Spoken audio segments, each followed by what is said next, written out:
मार्गप्रणेतारं प्रणतोऽस्मि सदाशिवं गजाननं भूतगणादिसेवितं कपित्तजम्बूफलसारभक्षितम् उमासुतं शोकविनाशकारणं नमामि विघ्नेश्वरं पादपङ्कजं लक्ष्मीरमण गोविन्द गोविन्द।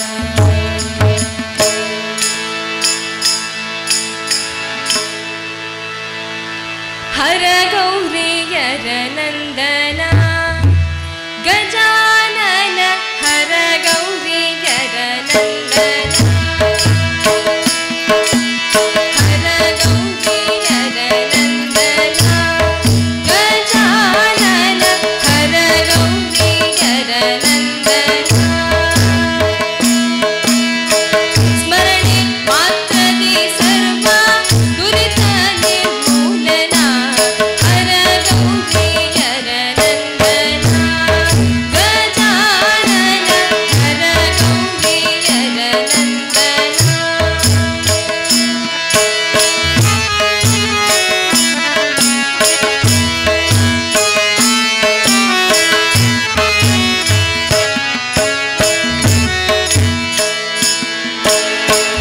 ಮುನ್ನ ಪೂಜೆಯ ನಿನಗೆ ನೀಡುವೆ ಗಣಪತಿ ಇನ್ನಾವ ಕಾರ್ಯಕ್ಕೂ ಜಯವೆಂದು ಫಲಿಸದು ಮುನ್ನ ಪೂಜೆಯ ನಿನಗೆ ಪ್ರೇಮದಿ ಸಲ್ಲಿಸದೆ ಇನ್ನಾವ ಕಾರ್ಯಕ್ಕೂ ಜಯವೆಂದು ಫಲಿಸದು ಕನ್ನ ಮಹಿಮ ನಿನ್ನ ನೆರೆಯಾದ ದಶಕಂಠ ತನ್ನ ಸಾಹಸದಲ್ಲಿ ಅಪಜಯ ಕಂಡನು ಹರ ಗೌರಿ ಹರ ನಂದನ ಗಜಾನನ ಹರ ಗೌರಿ ಹರ ನಂದನ।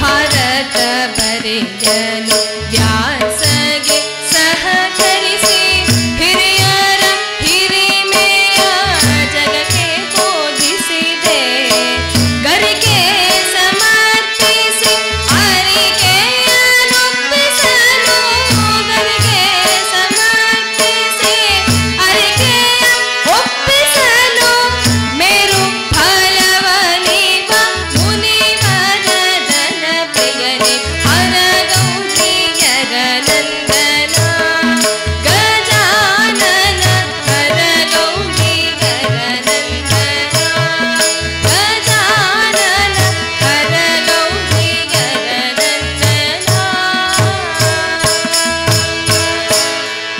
विघ्नेश्वर महाराज की जय। गोपाल कृष्ण भगवान की जय।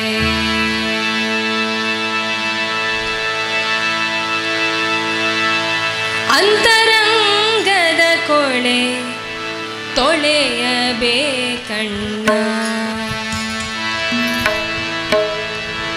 ಸಂತತ ಚಿಂತಿಸುತ್ತ ಅಚ್ಯುತಾನಂದನ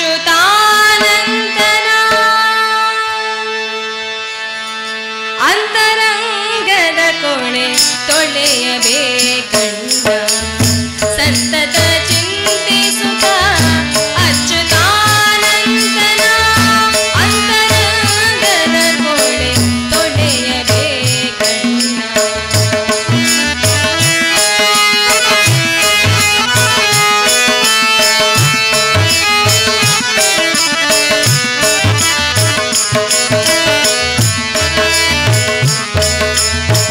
ಗುರು ಹಿರಿಯರ ಪದಕ್ಕೆ ನಿರತವು ಎರಗುತ್ತ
ಪ್ರತಿಯೊಬ್ಬ ಮನುಷ್ಯನ ಜೀವನದ ಒಬ್ಬ ಅವಿಭಾಜ್ಯ ಅಂಗ.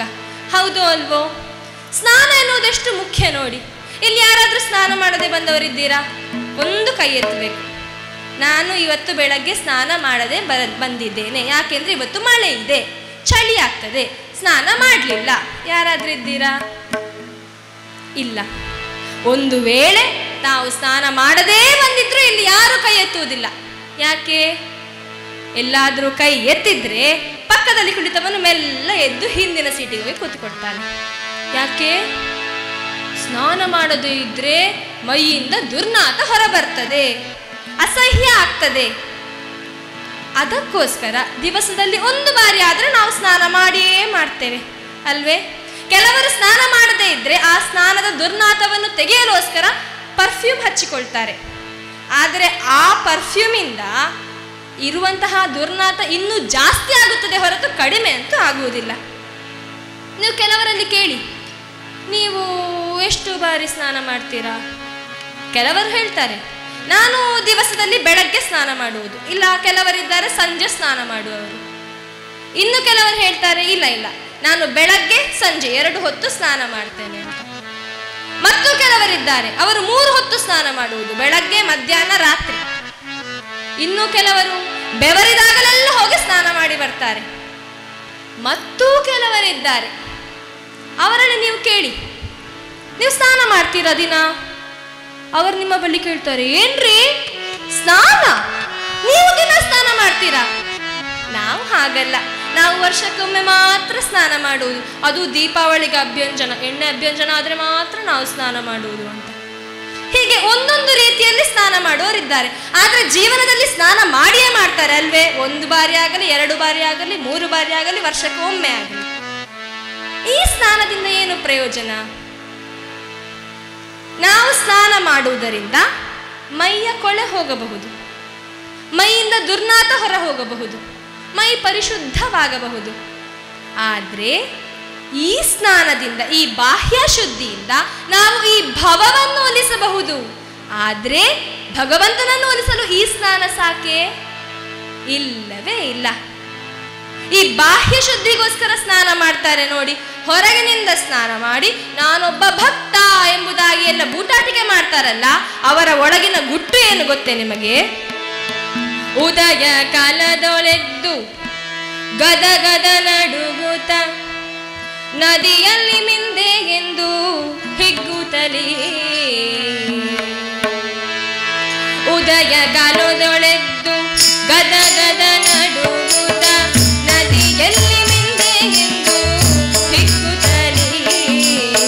ಮದ ಮತ್ಸರ ಕ್ರೋಧ ಮನದಲ್ಲಿ ಇಟ್ಟುಕೊಂಡು ಬಳಿಯಲ್ಲಿ ಇದ್ದವಗೆ ಆಶ್ಚರ್ಯ ತೋರುವುದು ಉದರ ವೈರಾಗ್ಯವಿದು. ನಮ್ಮ ಪದುಮನಾಭನಲ್ಲಿ ಲೇಷ ಭಕುತಿಯಿಲ್ಲ, ಉದರ ವೈರಾಗ್ಯವಿದು. ಕರದಲ್ಲಿ ಜಪಮಣಿ, ಬಾಯಲ್ಲಿ ಮಂತ್ರವ ಅರಿವ ಮುಸುಕ ಮೋರೆಗೆ ಹಾಕಿ, ಪರಸತಿಯರ ಗುಣ ಮನದಲ್ಲಿ ಸ್ತುತಿಸುತ್ತ ಪರಮ ವೈರಾಗ್ಯಶಾಲಿ ಎಂದೆನಿಸುವುದು ಉದರ ವೈರಾಗ್ಯವಿದು, ಉದರ ವೈರಾಗ್ಯವಿದು. ನಮ್ಮ ಪದುಮನಾಭನಲ್ಲಿ ಲೇಷ ಭಕುತಿಯಿಲ್ಲ, ಉದರ ವೈರಾಗ್ಯವಿದು, ಉದರ ವೈರಾಗ್ಯವಿದು, ಉದರ ವೈರಾಗ್ಯವಿದು. ಉದಯ ಕಾಲದೊಳೆದ್ದು ಗಡಗಡ ನಡುಗುತ್ತ ನದಿಯಲ್ಲಿ ಮಿಂದೆ ಎಂದು ಹಿಗ್ಗುತ್ತಲೀ.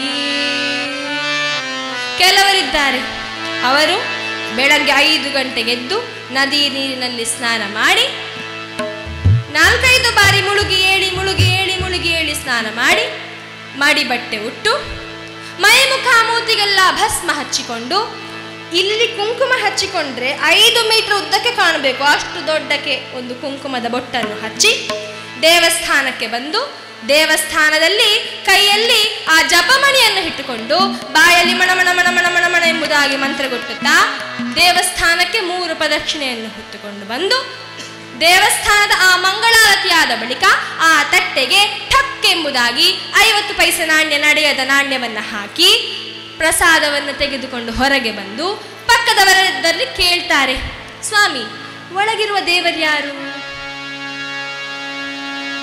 ದೇವರ್ಯಾರು ಗೊತ್ತಿಲ್ಲ, ದೇವಸ್ಥಾನ ಯಾವುದು ಗೊತ್ತಿಲ್ಲ, ಆದ್ರೆ ನಾನೊಬ್ಬ ಭಕ್ತ. ಯಾಕೆ? ಮೈ ಮುಖ ಮೂತಿಗೆಲ್ಲ ಭಸ್ಮ ಹಚ್ಚಿಕೊಂಡಿದ್ದೇನೆ. ಇದು ಭಕ್ತಿ ಅಲ್ಲ, ಇದು ಧಾಂಬಿಕ ಭಕ್ತಿ. ಆದರೆ ನಿಜವಾದ ಭಕ್ತ ಯಾರು? ಯಾರು ಪರಮಾತ್ಮನನ್ನ ನಿಷ್ಕಲ್ಮಶವಾದ ಭಕ್ತಿಯಿಂದ ಸೇವೆ ಮಾಡ್ತಾನೋ, ಯಾರು ಪರಮಾತ್ಮನಿಗೆ ಪರಮ ಆಪ್ತ ಎಂಬುದಾಗಿ ತಿಳಿದು ಪರಮಾತ್ಮನ ಸೇವೆ ಮಾಡುತ್ತಾರೋ ಅವರು ಭಕ್ತ ಎನಿಸಿಕೊಳ್ಳುತ್ತಾರೆ. ಈ ಭಕ್ತಿ ಇದು 1-2 ದಿನದಲ್ಲಿ ಬರುವಂಥದ್ದಲ್ಲ. ನಮ್ಮ ಜೀವನ ಪರ್ಯಂತ ನಾವು ಹೇಗೆ ನಡೆದುಕೊಳ್ಳುತ್ತೇವೆ ಅದರಲ್ಲಿ ಗೊತ್ತಾಗ್ತದೆ ನಮಗೆ ಭಕ್ತಿ ಇದೆಯೋ ಇಲ್ಲವೋ ಅಂತ. ಭಕ್ತಿಯನ್ನು ಹೇಳಿಕೊಳ್ಳಲು ಯಾವುದೇ ರೀತಿಯಾದಂತಹ ಶಿಬಿರ ಇಲ್ಲ. ನಮ್ಮ ಜೀವನದಲ್ಲಿ ಹುಟ್ಟಿದಾಗಿನಿಂದ ಸಾಯುವ ತನಕ ನಾವು ಯಾವ್ಯಾವ ಕೆಲಸಗಳನ್ನು ಮಾಡ್ತೇವೋ ಅದರಲ್ಲಿ ನಮಗೆ ಪರಮಾತ್ಮನ ಮೇಲೆ ಭಕ್ತಿ ಇದೆಯೋ, ಪರಮಾತ್ಮನ ಒಲುಮೆಗೆ ನಾವು ಪಾತ್ರರಾಗಲು ನಾವು ಅರ್ಹರಿದ್ದೇವೋ ಇಲ್ಲವೋ ಎನ್ನುವುದು ತಿಳಿಯುತ್ತದೆ. ಒಂದು ಬಾರಿ ನಮ್ಮನ್ನು ನಾವೇ ಅವಲೋಕನ ಮಾಡಿಕೊಳ್ಳೋಣ. ನಮ್ಮ ಈ ಜೀವನದಲ್ಲಿ ನಾವು ಪರಮಾತ್ಮನನ್ನು ಎಷ್ಟು ಬಾರಿ ಸ್ಮರಣೆ ಮಾಡಿದ್ದೇವೆ? ಲೆಕ್ಕ ಹಾಕಿದ್ರೆ ಒಂದು ದೊಡ್ಡ ಶೂನ್ಯವೇ ಸಿಗುತ್ತದೆ ಉತ್ತರ. ಹಿರಿಯರೊಬ್ರು ಈ ಮನುಷ್ಯನ ಆಯಸ್ಸು ಎನ್ನುವುದನ್ನು ಒಂದು ಸಂಪೂರ್ಣವಾಗಿ 100 ವರ್ಷ ಎಂಬುದಾಗಿ ಲೆಕ್ಕ ಹಾಕಿದ್ದಾರೆ. ಒಬ್ಬ ಮನುಷ್ಯನ ಆಯಸ್ಸು 100 ವರ್ಷ ಆದ್ರೆ ಆ 100 ವರ್ಷದಲ್ಲಿ ಎಷ್ಟೆಷ್ಟು ಕಾಲ ಯಾವ್ದ್ಯಾವುದಕ್ಕೆ ದುರುಪಯೋಗವಾಗ್ತದೆ ಎನ್ನುವುದನ್ನು ಬಹಳ ಸುಂದರವಾಗಿ ಒಂದೆಡೆಯಲ್ಲಿ ಹೇಳಿದ್ದಾರೆ. ಹೇಗೆ ಗೊತ್ತೇ? ಅರ್ಧದರ್ಧವ ನಿದ್ರೆಯಲ್ಲಿ, ಉಳಿದರ್ಧದರ್ಧವ ಬಾಲ್ಯದಲ್ಲಿ, ಮಿಕ್ಕರ್ಧದರ್ಧವನು ಆಟ ಪಾಠದಲ್ಲಿ, ಅರ್ಧ ವಿಷಯದಲ್ಲಿ, ಅರ್ಥಗಳಿಕೆಯಲರ್ಧದರ್ಧವ, ಹೆಣ್ಣ ಮೋಹದಲ್ಲಿ ಅರ್ಧದರ್ಧವ, ಅರ್ಧ ಜರೆ ನೆರೆ ರೋಗ ರುಜಿನದಿ, ದೀನ ನೋಟದಲ್ಲಿ,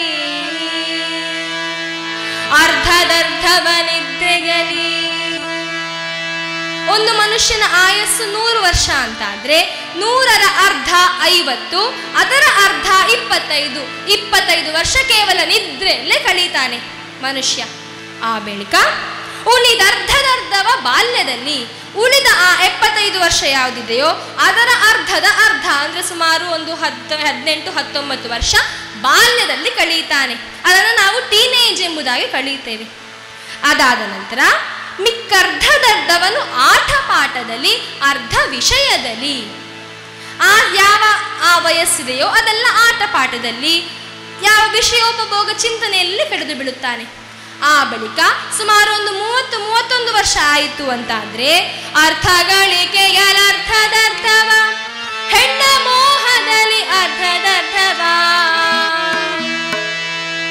ವಯಸ್ಸಾಯಿತು, ಮನೆ ನಡೆಸಬೇಕು. ಮನೆ ನಡೆಸಬೇಕಂತಾದ್ರೆ ಹಣ ಬೇಕಲ್ಲ, ಹಣ ಬೇಕು, ಅದಕ್ಕೋಸ್ಕರ ನಾನು ದುಡಿಬೇಕು ಅಂತ ಆ ಒಂದು ಯಾವ ವರ್ಷಗಳಿದೆಯೋ ಅದನ್ನು ಅರ್ಥಗಳಿಕೆಯಲ್ಲಿ ಕಳೀತಾನೆ. ಆ ನಂತರ ಮನೆಯಲ್ಲಿ ಮದುವೆ ಏರ್ಪಾಡು ಮಾಡ್ತಾರೆ. ಹೆಣ್ಣಾಗಲಿ ಗಂಡಾಗಲಿ ಮದುವೆ ಏರ್ಪಾಡು ಮಾಡ್ತಾರೆ. ಆಗ ಆ ಹೆಣ್ಣು ಗಂಡಿನ ಆ ಒಲವು, ಆ ಮೋಹದಲ್ಲೇ ಸಮಯವನ್ನು ಕಳೀತಾರೆ. ಆಮೇಲೆ ಕೊನೆಗೆ ಅರ್ಧ ಜರೆ ನೆರೆ ರೋಗ ರುಜಿನದಿ, ದೀನ ನೋಟದಲ್ಲಿ. ಸುಮಾರು ಒಂದು 70-75 ವರ್ಷ ಆಯಿತು ಅಂತಾದ್ರೆ ನಾವು ಮುದುಕರಾಗಿ ಬಿಡ್ತೇವೆ. ಆಗ ರೋಗ ರುಜಿನ ಎಲ್ಲವೂ ಬರ್ತದೆ ನಮ್ಮ ಹತ್ರ. ಜೊತೆಗೆ ಹೆಚ್ಚಾಗಿ ಮಕ್ಕಳು ದೂರವಾಗ್ತಾರೆ. ಆಗ ಒಂದು ಬದಿಯಲ್ಲಿ ಸುಮ್ಮನೆ ಕುಳಿತುಕೊಂಡು ನೋಡುವುದು ದೀನ ನೋಟದಲ್ಲಿ, ಯಾರಾದರೂ ಬರ್ತೀರಾ, ನನ್ನ ಹತ್ರ ಮಾತನಾಡ್ತೀರಾ ಅಂತ ದೀನ ನೋಟದಲ್ಲಿ ನೋಡ್ತೇವೆ ಅಷ್ಟೇ. ಇನ್ನು ಉಳಿದಿರುವುದು ಕೊನೆಯ ಕ್ಷಣ. ಇಷ್ಟು ಕಾಲ ಹೇಗೂ ಪರಮಾತ್ಮನ ಸ್ಮರಣೆ ಮಾಡಿದ್ರೆ ನಮಗೆ ಪುರ್ಸೊತ್ತಿಲ್ಲ. ಇನ್ನು ಉಳಿಯುವ ಕೊನೆಯ ಕ್ಷಣದಲ್ಲಾದ್ರೂ ನಾವು ಪರಮಾತ್ಮನ ಚಿಂತನೆ ಮಾಡ್ತೇವೋ? ಇಲ್ಲ. ಕೊನೆಯ ಕ್ಷಣದಲ್ಲಿ ಬದುಕುವ ಆಸೆಯ ತೋರುತ್ತಿಹರಯ್ಯ,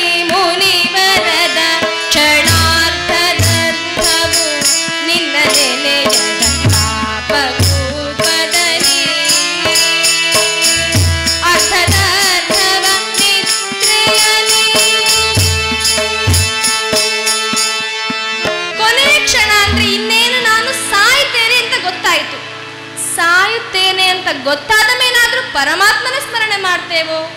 ಇಲ್ಲವೇ ಇಲ್ಲ. ಬದಲಾಗಿ ನಮ್ಮ ಮನಸ್ಸಿನಲ್ಲಿ ಬರೋ ಚಿಂತೆ ಏನು? ಇನ್ನಾದ್ರೂ ನಾನು ಬದುಕ್ತೇನಾ ಅಂತ. ಒಬ್ಬ ಮುದುಕ ಇದ್ನಂತೆ. ಒಂದು ಚಿಕ್ಕ ದೃಷ್ಟಾಂತ ಕೇಳಿ. ಒಬ್ಬ ಮುದುಕ ಇದ್ನಂತೆ. ಸುಮಾರು 99 ವರ್ಷ ಆಗಿದೆ. ಮನೆಯಲ್ಲಿ ಅನಾರೋಗ್ಯ ಅವನಿಗೆ. ಡಾಕ್ಟರ್ ಬಂದು ಪರೀಕ್ಷೆ ಮಾಡಿದಾಗ ಇನ್ನೇನು ಇವನು ಎಲ್ಲ ರೋಗಗಳೆಲ್ಲ ಬಂದು ಬಿಟ್ಟಿದೆ, ಇನ್ನು ಇವನು ಹೆಚ್ಚು ಕಾಲ ಬದುಕುಳಿಯುವುದಿಲ್ಲ ಎನ್ನುವುದು ಖಾತ್ರಿ ಮಾಡಿದ್ದಾರೆ. ಹೋಗುವಾಗ ವೈದ್ಯರು ಈ ತಾತನ ಮಕ್ಕಳನ್ನು ಕರೆದು, ನೋಡ್ರಪ್ಪ, ಅವರು ಹೆಚ್ಚು ಕಾಲ ಬದುಕುಳಿಯುವುದಿಲ್ಲ, ಅವನ ಕೊನೆ ಆಸೆ ಏನಿದ್ರು ಅದನ್ನೆಲ್ಲ ಪೂರೈಸಿ ಬಿಡಿ ಎಂಬುದಾಗಿ ಹೇಳಿ ತಾವು ಹೊರಟು ಹೋದ್ರು. ಮಕ್ಕಳೆಲ್ಲರೂ ಓಡೋಡಿ ಬಂದ್ರು. ಅಪ್ಪ ಅಪ್ಪ ಅಪ್ಪ, ನೀವು ಇನ್ನು ಹೆಚ್ಚು ಕಾಲ ಬದುಕುಳಿಯುವುದಿಲ್ಲ ಅಂತಪ್ಪ. ಏನು ಚಿಂತೆ ಮಾಡಬೇಡಿ, ಏನು ಚಿಂತೆ ಮಾಡಬೇಡಿ, ನಿಮ್ಮ ಕೊನೆ ಆಸೆ ಏನಾದ್ರೂ ಇದ್ರೆ ನನಗೆ ಹೇಳಿ ಅಂತ. ಇವರ ಪ್ರಕಾರ ಏನು, ನಾನೇನಾದ್ರೂ ಒಂದು ಆಸ್ತಿ ತೆಗೆದಿಟ್ಟಿದ್ದೇನೆ, ಅದರ ಅಡ್ರೆಸ್ ಹೇಳ್ತಾರೆ ಅಂತ ಪಾಪ ಮಕ್ಕಳು ಆಸೆಯಲ್ಲಿ ಬಂದದ್ದು. ಈಗ ತಾನು ಬದುಕುಳಿಯುವುದಿಲ್ಲ ಎನ್ನುವುದು ಗೊತ್ತಾಯ್ತಲ್ಲ ಈ ಮುದುಕನಿಗೆ. ಏನಪ್ಪ, ಏನು ನಾನು ಬದುಕುಳಿಯುವುದಿಲ್ವೇ? ನನ್ನ ಕೊನೆ ಆಸೆ ಹೇಳ್ಬೇಕಾ? ಮಗ ಮಗ, ನನ್ನ ಕೊನೆ ಆಸೆ ಏನು ಗೊತ್ತಾ? ಬೇರೆ ಡಾಕ್ಟರ್ನು ಕರ್ಕೊಂಡು ಬಾ ಮಗ. ನೋಡಿ, ಬೇರೆ ಡಾಕ್ಟರ್ ಎಲ್ಲಾದರೂ ಬಂದು, ಇಲ್ಲ, ಇವನ್ ಇನ್ನೊಂದು 2 ತಿಂಗಳು ಬದುಕುತ್ತಾನೆ ಎಂಬುದಾಗಿ ಹೇಳುತ್ತಾನೆ ಎನ್ನುವ ಆಸೆ ಈ ಮುದುಕನ ಮನಸ್ಸಿನಲ್ಲಿ. ನೋಡಿ, ಕೊನೆ ಕಾಲ ಬಂದಾಗ್ಲೂ ರಾಮ ಕೃಷ್ಣ ಗೋವಿಂದ ಎನ್ನುತ್ತಾನೆ ಎಂಬುದಾಗಿ ತಿಳಿದ್ರೆ, ಇಲ್ಲ, ಬದುಕಬೇಕು ಎನ್ನುವ ಆಸೆ. ಯಾಕೆಂದ್ರೆ ಬಾಲ್ಯಕಾಲದಲ್ಲಿ ಆ ಒಂದು ಅವಸ್ಥೆ ಬರಲಿಲ್ಲ. ಬಾಲ್ಯಕಾಲದಲ್ಲಿ ಪರಮಾತ್ಮನ ಚಿಂತನೆ ಮಾಡಿದ್ರೆ ವೃದ್ಧಾಪ್ಯದಲ್ಲಿ ಅದು ಖಂಡಿತವಾಗಿ ಬಂದೇ ಬರುತ್ತದೆ. ಅದಕ್ಕೋಸ್ಕರವಾಗಿ ಹೇಳಿದ್ದು ಭಕ್ತಿಗೆ ವಯಸ್ಸಿಲ್ಲ ಅಂತ. ಸರಿಯಪ್ಪ, ನಮಗೆ ಒಳ್ಳೆ ಬುದ್ಧಿ ಬಂತು, ನಾವು ಪರಮಾತ್ಮನ ಮೇಲೆ ಭಕ್ತಿ ತೋರಿಸಿದ್ದೇವೆ, ನಾವು ಅತ್ಯಪೂರ್ವ ಭಕ್ತರಾಗಿದ್ದೇವೆ, ನಿಷ್ಕಲ್ಮಶವಾದ ಭಕ್ತರಾಗಿದ್ದೇವೆ ಅಂದುಕೊಳ್ಳೋಣ. ಇಷ್ಟು ಮಾತ್ರ ಸಾಕೆ ಪರಮಾತ್ಮನ ಒಲುಮೆಗೆ? ಇಲ್ವೇ ಇಲ್ಲ. ಪರಮಾತ್ಮ ಹೇಗೆ ಭಕ್ತಿ ಪ್ರಿಯೋ ಮಾಧವ, ಪರಮಾತ್ಮ ಹೇಗೆ ಭಕ್ತಿಗೆ ಒಲಿತಾನೋ ಅದರ ಜೊತೆಗೆ ಆ ಭಕ್ತಿಯ ಜೊತೆಗೆ ಸಾಧನೆ ಮುಖ್ಯ. ನೀನು ಬರೀ ಪರಮಾತ್ಮನ ಮೇಲೆ ನಂಬಿಕೆ ಇಟ್ಟು ಪರಮಾತ್ಮನೇ ಎಲ್ಲ ಮಾಡುತ್ತಾನೆ ಎಂಬುದಾಗಿ ನೀನು ಸುಮ್ಮನೆ ಕುಳಿತುಕೊಂಡ್ರೆ ಯಾವುದೇ ಪ್ರಯೋಜನ ಇಲ್ಲ. ಸುಭಾಷಿತಕಾರರು ಒಂದೆಡೆಯಲ್ಲಿ ಹೇಳ್ತಾರೆ, ವಿಹಾಯ ಪೌರುಷಂ ಯೋಹಿ ದೈವಮೇವಾವಲಂಬತೆ,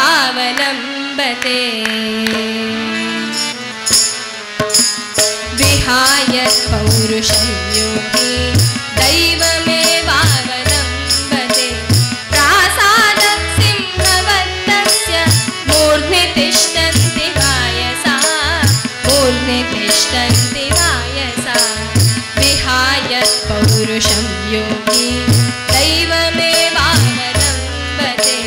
ದೈವಮೇವಾವಲಂಬತೆ, ದೈವಮೇವಾವಲಂಬತೆ.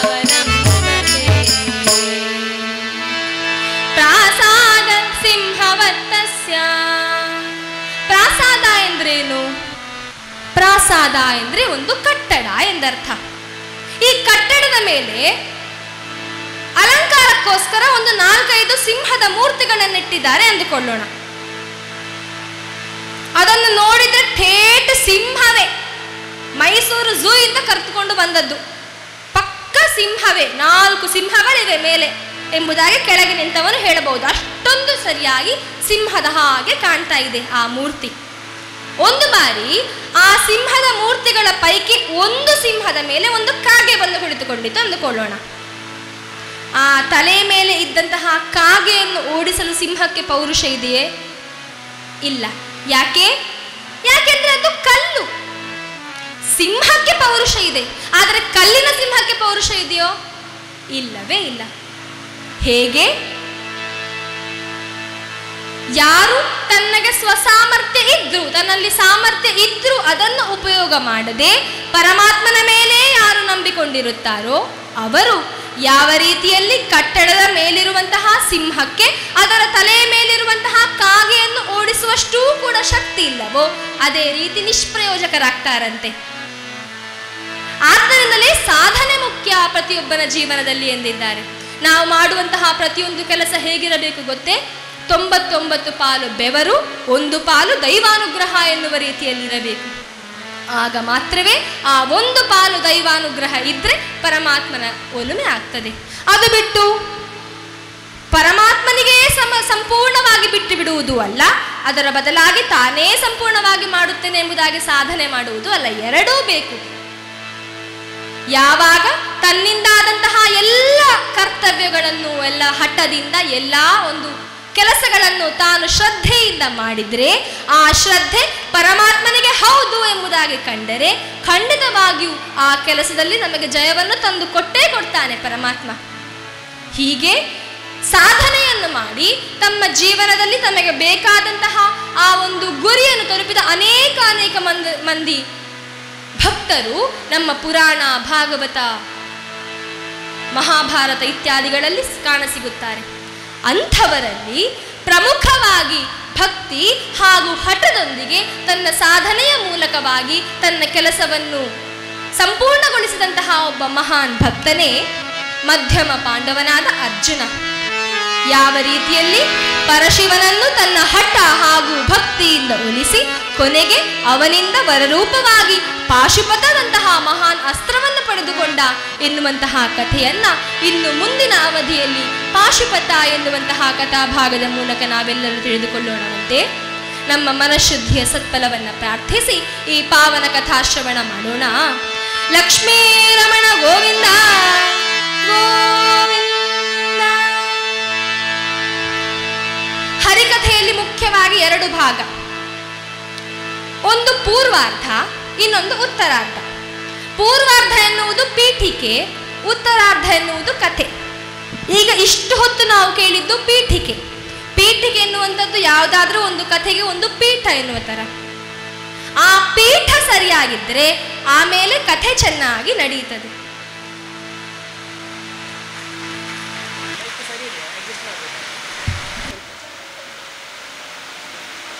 ಆ ಭಾಗ ಅರ್ಥವಾಗ್ತದೆ. ಈ ಮೊದಲನ ಪೀಠಿಕೆ ಹಾಗೂ ನಂತರದ ಕಥೆ ಇದು ನನಗಿದ್ದದ್ದು, ನಾನು ಮಾಡ್ತೇನೆ.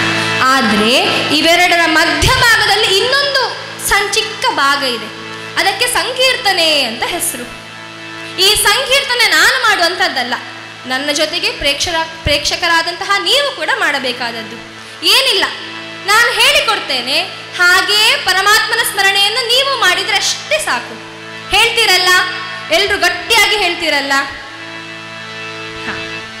ಪಾಂಡುರಂಗ ಪಂಢರಿನಾಥ ಪಾಂಡುರಂಗ, ಪಾಂಡುರಂಗ ಪಂಢರಿನಾಥ ಪಾಂಡುರಂಗ, ಪಾಂಡುರಂಗ ಪಂಢರಿನಾಥ ಪಾಂಡುರಂಗ.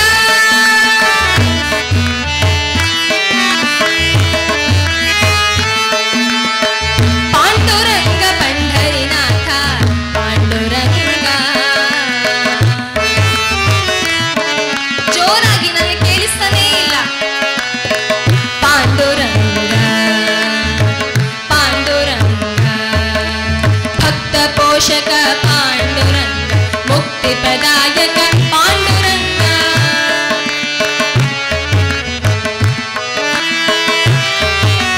ಸಜ್ಜನ ರಕ್ಷಕ ಪಾಂಡುರಂಗ, ದುರ್ಜನ ಶಿಕ್ಷಕ ಪಾಂಡುರಂಗ.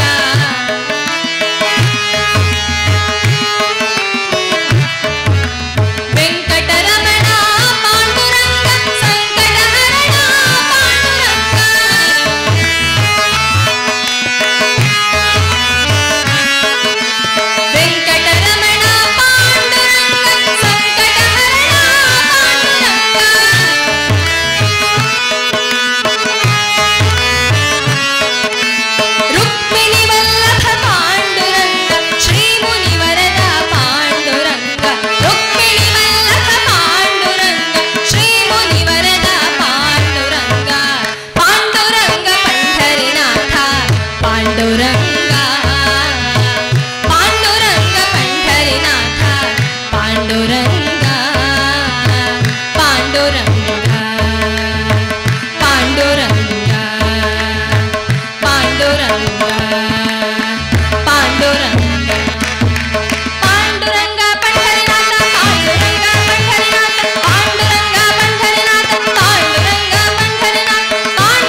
ಜಾನಪದದಲ್ಲಿ ವರ ಹಸ್ತಿನಾಪುರದ ಧೀರ ಕುಮಾರರು ಶೂರ ಪಾಂಡವ ವೀರರು ಧರ್ಮಜಾದಿಗಳು ನರಹರಿ ಪ್ರಿಯ ಭಕುತರು. ವರ ಹಸ್ತಿನಾಪುರದ ಧೀರ ಕುಮಾರರು ಶೂರ ಪಾಂಡವ ವೀರರು ಧರ್ಮಜಾದಿಗಳು ನರಹರಿ ಪ್ರಿಯ ಭಕುತರು. ವಿಧಿಯಾಟಕ್ಕೆ ಮಣಿದು ಕಪಟ ದ್ಯೂತದಿ ದಣಿದು ವಿಧಿಯಾಟಕ್ಕೆ ಮಣಿದು ಕಪಟ ದ್ಯೂತದಿ ದಣಿದು ನಿಧಿ ಸರ್ವವ ತೊರೆದು ಅರವಿಗೆ ಹೊರಟರು. ವರಹಸ್ತಿನಾಪುರದ ಧೀರ ಕುಮಾರರು ಶೂರ ಪಾಂಡವ ವೀರರು.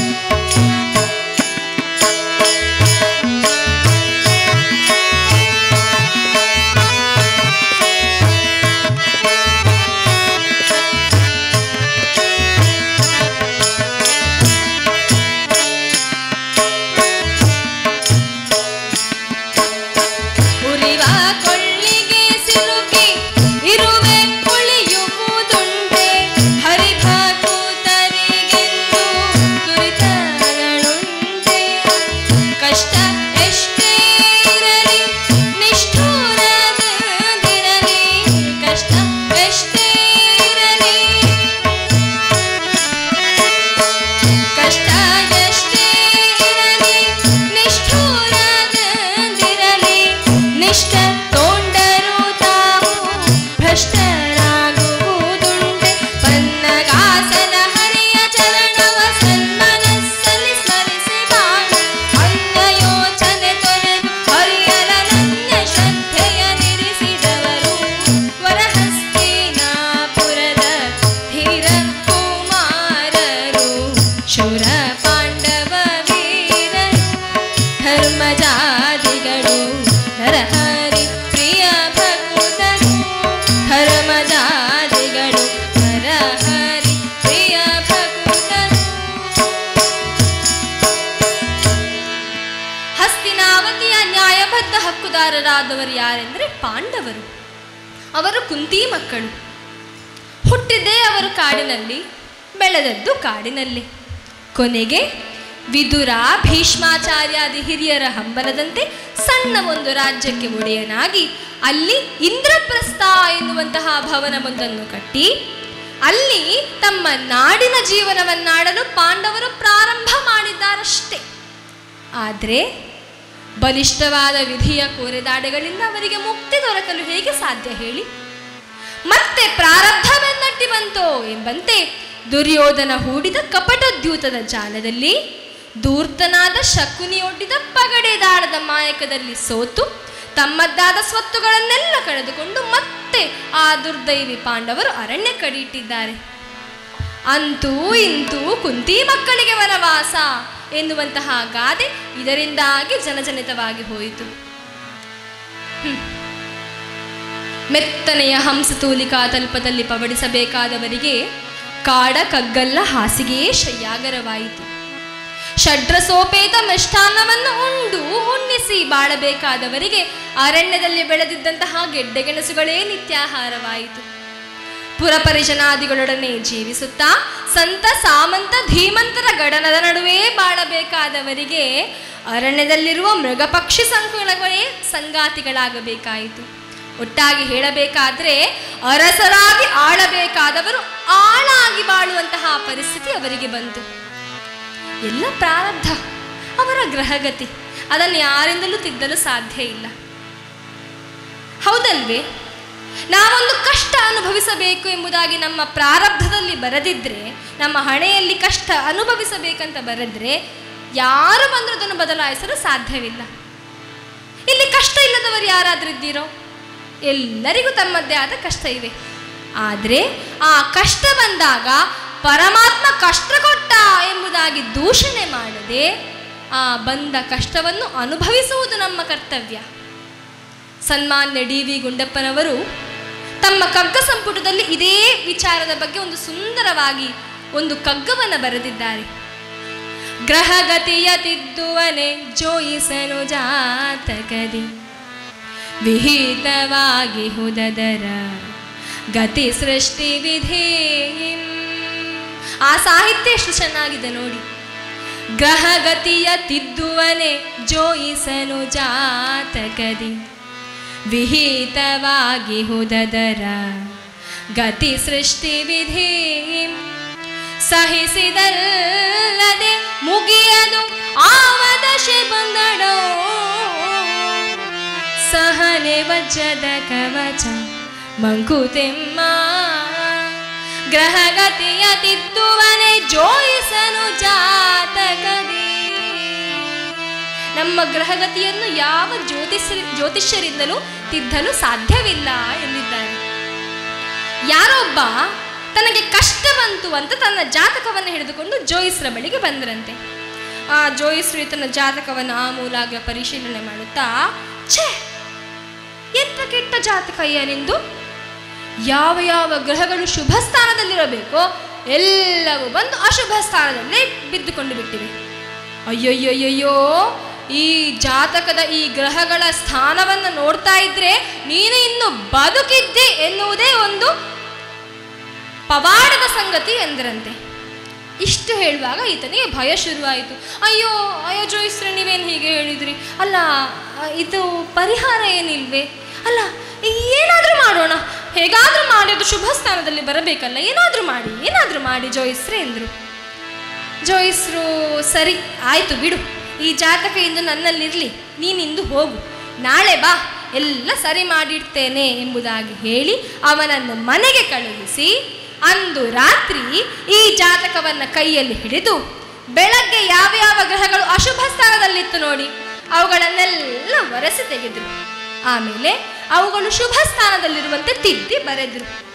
ಮರುದಿನ ಆತ ಮತ್ತೆ ಬಂದ, ಈ ಜಾತಕವನ್ನು ಅವನ ಕೈಯಲ್ಲಿ ಕೊಟ್ಟು, ಹೀಗೋ ತೆಗೋ ಜಾತಕ, ಈಗ ಎಲ್ಲ ಗ್ರಹಗಳು ಶುಭ ಸ್ಥಾನದಲ್ಲಿವೆ, ಇನ್ನೇನು ಭಯ ಇಲ್ಲ, ಯಾವುದೇ ರೀತಿಯ ಪ್ರಾಣಾಪಾಯ ಇಲ್ಲ, ಹೋಗು ಎಂದರಂತೆ. ಅಲ್ಲ, ಜಾತಕವನ್ನು ತಿದ್ದಿ ಬರದ ಮಾತ್ರಕ್ಕೆ ಗ್ರಹಗಳ ಪ್ರಭಾವ ನಿವಾರಣೆ ಆಗ್ತದೋ? ಇಲ್ಲವೇ ಇಲ್ಲ. ನೀವು ಜೋಯಿಸ್ರಲ್ಲಿ ಹೋಗದೇ ಇರಿ, ಅವರ ಜಾತಕವನ್ನು ತಿದ್ದದೇ ಇರಲಿ, ಗ್ರಹಗಳು ಅವುಗಳ ಶುಭ ಅಶುಭ ಫಲಗಳನ್ನು ತೋರಿಸ್ತವೆ. ಅವುಗಳನ್ನು ಯಾರಿಂದಲೂ ಬದಲಾಯಿಸಲು ಸಾಧ್ಯ ಇಲ್ಲ. ಆದರೆ ಒಂದು ವಿಚಾರ ಸಾಧ್ಯ ಇದೆ, ಆ ಗ್ರಹಗಳ ಪ್ರಭಾವವನ್ನು ನಿವಾರಣೆ ಮಾಡಬಹುದೇ ವಿನ ಆ ಗ್ರಹ ಸ್ಥಾನವನ್ನು, ಆ ಗ್ರಹಗಳ ಫಲವನ್ನು ಸಂಪೂರ್ಣವಾಗಿ ತೆಗೆಯಲು ಸಾಧ್ಯವಿಲ್ಲ. ಆ ಸಂದರ್ಭದಲ್ಲಿ ನಮ್ಮ ಕರ್ತವ್ಯ ಏನಾಗಿರಬೇಕು? ಸಹಿಸಿದಲ್ಲದೆ ಮುಗಿಯದು ಆವದಶೆ ಬಂದಡಂ, ಸಹನೆ ವಜ್ರದ ಕವಚ. ಬಂದಂತಹ ಕಷ್ಟಗಳನ್ನು ಅನುಭವಿಸುವಾಗ ಸಹನೆಯಿಂದ ಬಂದದ್ದೆಲ್ಲ ಬರಲಿ, ಆ ತಾಯಿಯ ದಯೆ ಹೊಂದಿರಲಿ ಎಂಬುದಾಗಿ ಬಂದ ಕಷ್ಟಗಳನ್ನು ಪರಮಾತ್ಮನಿಗೆ ಅರ್ಪಿಸಿ ನಾವು ಬದುಕಬೇಕಂತೆ. ಇಲ್ಲಿ ನಮ್ಮ ಕಥಾಭಾಗದಲ್ಲಿ ಧರ್ಮಜಾದಿಗಳಿಗೆ ಈ ತತ್ವ ತಿಳಿದಿತ್ತು. ತಮಗೆ ಬಂದಂತಹ ಈ ಕಷ್ಟ ಇದು ತಮ್ಮ ಪ್ರಾರಬ್ಧ ಕರ್ಮದ ಅನುಸಾರವಾಗಿ ಬಂದಿದೆ, ಆದ ಕಾರಣ ಈ ಕಷ್ಟವನ್ನು ಅನುಭವಿಸಿ ಮುಗಿಸುವುದೇ ಇದಕ್ಕೆ ಪರಿಹಾರ ಎನ್ನುವಂತಹ ವಿಚಾರವನ್ನು ಕಂಡುಕೊಂಡಂತಹ ಧರ್ಮಜಾದಿಗಳು ಪರಮಾತ್ಮನ ಚಿಂತನೆ ಮಾಡುತ್ತಾ ತಾವು ದಿನ ಕಳೆಯುತ್ತಾ ಇದ್ದಾರೆ. ಇಂತಿರುವಾಗಲೇ ಪಾಂಡವರೇ ನೇಮಿಸಿದ ಗೂಢಾಚಾರರು ಆಗಾಗ ಆಗಮಿಸಿ ಹಸ್ತಿನಾವತಿಯಲ್ಲಿ ಕುರು ನೃಪಾಲ ದುರ್ಯೋಧನನ ಆಡಳಿತ ಸಂಭ್ರಮದ ಬಗ್ಗೆ ಆಗಾಗ ವಿಚಾರವನ್ನು ತಿಳಿಸ್ತಾನೇ ಇದ್ರು.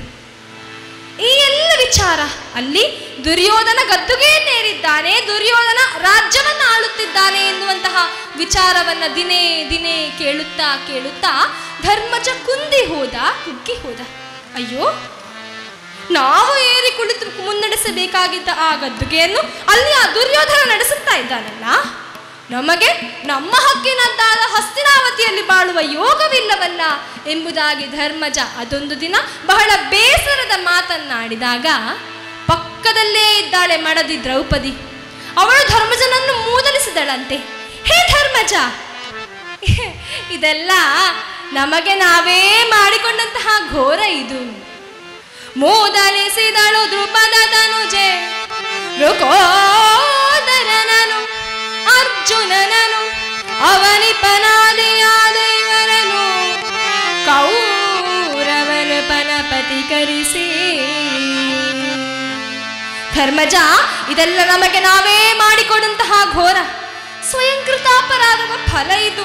ಆದ್ದರಿಂದಲೇ ಆ ದುರ್ಯೋಧನ ಇಷ್ಟೆಲ್ಲ ಮೆರೆಯುತ್ತಿದ್ದಾನೆ ಎನ್ನಲಾಗಿ ಅಲ್ಲೇ ಇದ್ದಂತಹ ವೃಕೋದರ ಅರ್ಥಾತ್ ಭೀಮಸೇನ ಅಪ್ಪರಿಸಿದ. ಹೇ ಪಾಂಚಾಲಿ, ಏನು ಮಾತನಾಡುತ್ತಿರುವೆ ನೀನು? ಅದಾವ ಕೌರವ, ಅದಾವ ಹಸ್ತಿನಾಪುರಾಧೀಶ. ಈ ಭೀಮಸೇನನ ಗದಾ ಪ್ರಹಾರವಾದರೆ ಸಾಕು, ಅವರೆಲ್ಲ ಅಲ್ಲೇ ಅಪ್ಪಚ್ಚಿಯಾದಾರು ಎನ್ನಲಾಗಿ ಈಗ ದ್ರೌಪದಿ ಭೀಮನನ್ನೇ ಮೂದರಿಸಿದಳಂತೆ. ಹೇ ಭೀಮ, ಏನೋ ಹೇಳುತ್ತಿರುವೆ ನೀನು, ಏನು ಹೇಳ್ತಾ ಇರುವೆ? ಅಲ್ಲ, ಅಂದು ತುಂಬಿದ ರಾಜಸಭೆಯಲ್ಲಿ ಆ ಖೂಳನಾದ ದುಶ್ಯಾಸನ ನನ್ನನ್ನು ಸೆಳೆದುಕೊಂಡು ಬಂದು ನೀವು ಮಾಡಿದ್ದಂತಹ ಆ ಜೂಜಾಟದ ಫಲವಾಗಿ ನನ್ನನ್ನು ಸೆಳೆದುಕೊಂಡು ಬಂದು ನನ್ನ ಸೀರೆಯ ಸೆರಗನ್ನು ಹಿಡಿದು ಆ ತುಂಬಿದ ಸಭೆಯಲ್ಲಿ ನನ್ನ ಮಾನಹರಣ ಕೈಯನ್ನು ಯತ್ನಿಸಿದಾಗ ಈ ನಿಮ್ಮ ಅಬ್ಬರದ ಮಾತುಗಳು ಎಲ್ಲಿ ಮರೆಯಾಗಿತ್ತೋ? ಈ ನಿಮ್ಮ ಆಯುಧ, ಈ ಗದೆಯೆಲ್ಲ ಅಂದು ಎಲ್ಲಿತ್ತು? ಅಂದು ನೀವು ಯಾರೂ ಬರಲಿಲ್ಲ ನನ್ನ ರಕ್ಷಣೆಗೆ, ಯಾರೂ ಬರಲಿಲ್ಲ ನನ್ನ ರಕ್ಷಣೆಗೆ. ಹಾಗಂತ ನನ್ನ ರಕ್ಷಣೆ ಆಗದೆ ಹೋಯಿತೆ? ಆಯಿತು. ಯಾರಿಂದ? ನನ್ನ ಅಣ್ಣ ಕೃಷ್ಣಯ್ಯನಿಂದ. ಯಾರು ಗೊತ್ತೇ ಅವನು? ಆ ಹರಿ ರಕ್ಷಿಸಿದ ನಿನ್ನನು, ಕೃಷ್ಣಯ್ಯನು ಹರಿ ರಕ್ಷಿಸಿದ ನಿನ್ನನು. ಸಿರೆ ಪಿಳಿದೆಳೆವಾಗ ಖೋಳ ದುಶ್ಯಾಸನನು ಇರಲೈವರು ಗಂಡರು ಉಳಿದು ಕಂಡರು ಆಗ ಹರಿ ರಕ್ಷಿಸಿದ ನಿನ್ನನು. ಹರಿ ಮಾತ್ರ ನನ್ನ ರಕ್ಷಣೆ ಮಾಡಿದ್ದು, ನೀವಲ್ಲ.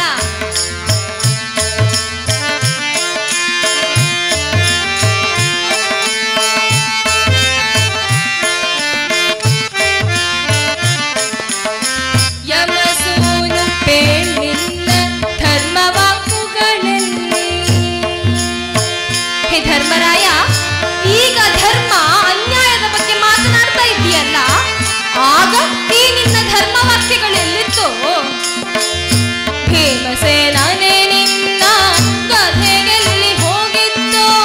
ಹೇ ಭೀಮ, ಈಗ ಗದೆ ಇರ್ತಾ ಇದ್ದೀಯಲ್ಲ, ಆಗ ಈ ನಿನ್ನ ಗದೆ ಎಲ್ಲಿತ್ತೋ?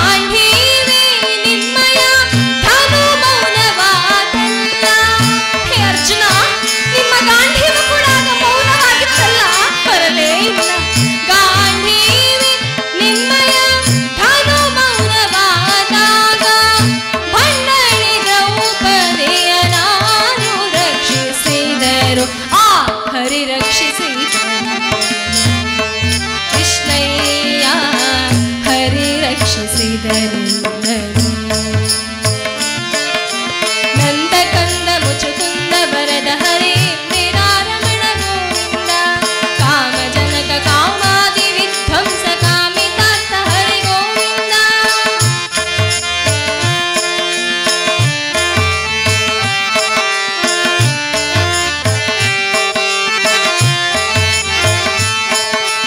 ನಂದಕಂದ ಮುಚುಕುಂದ ವರದ ಹರಿ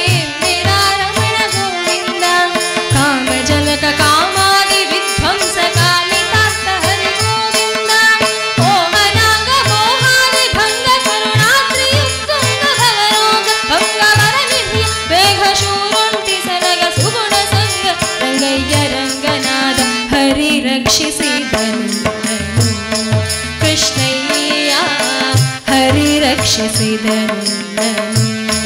ಕೃಷ್ಣಯ್ಯನು ಹರಿ ರಕ್ಷಿಸಿದ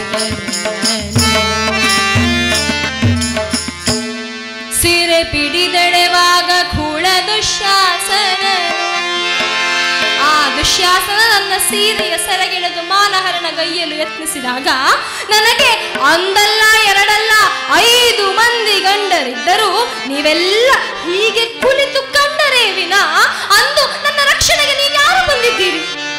ಯಾರು ಬರಲಿಲ್ಲ.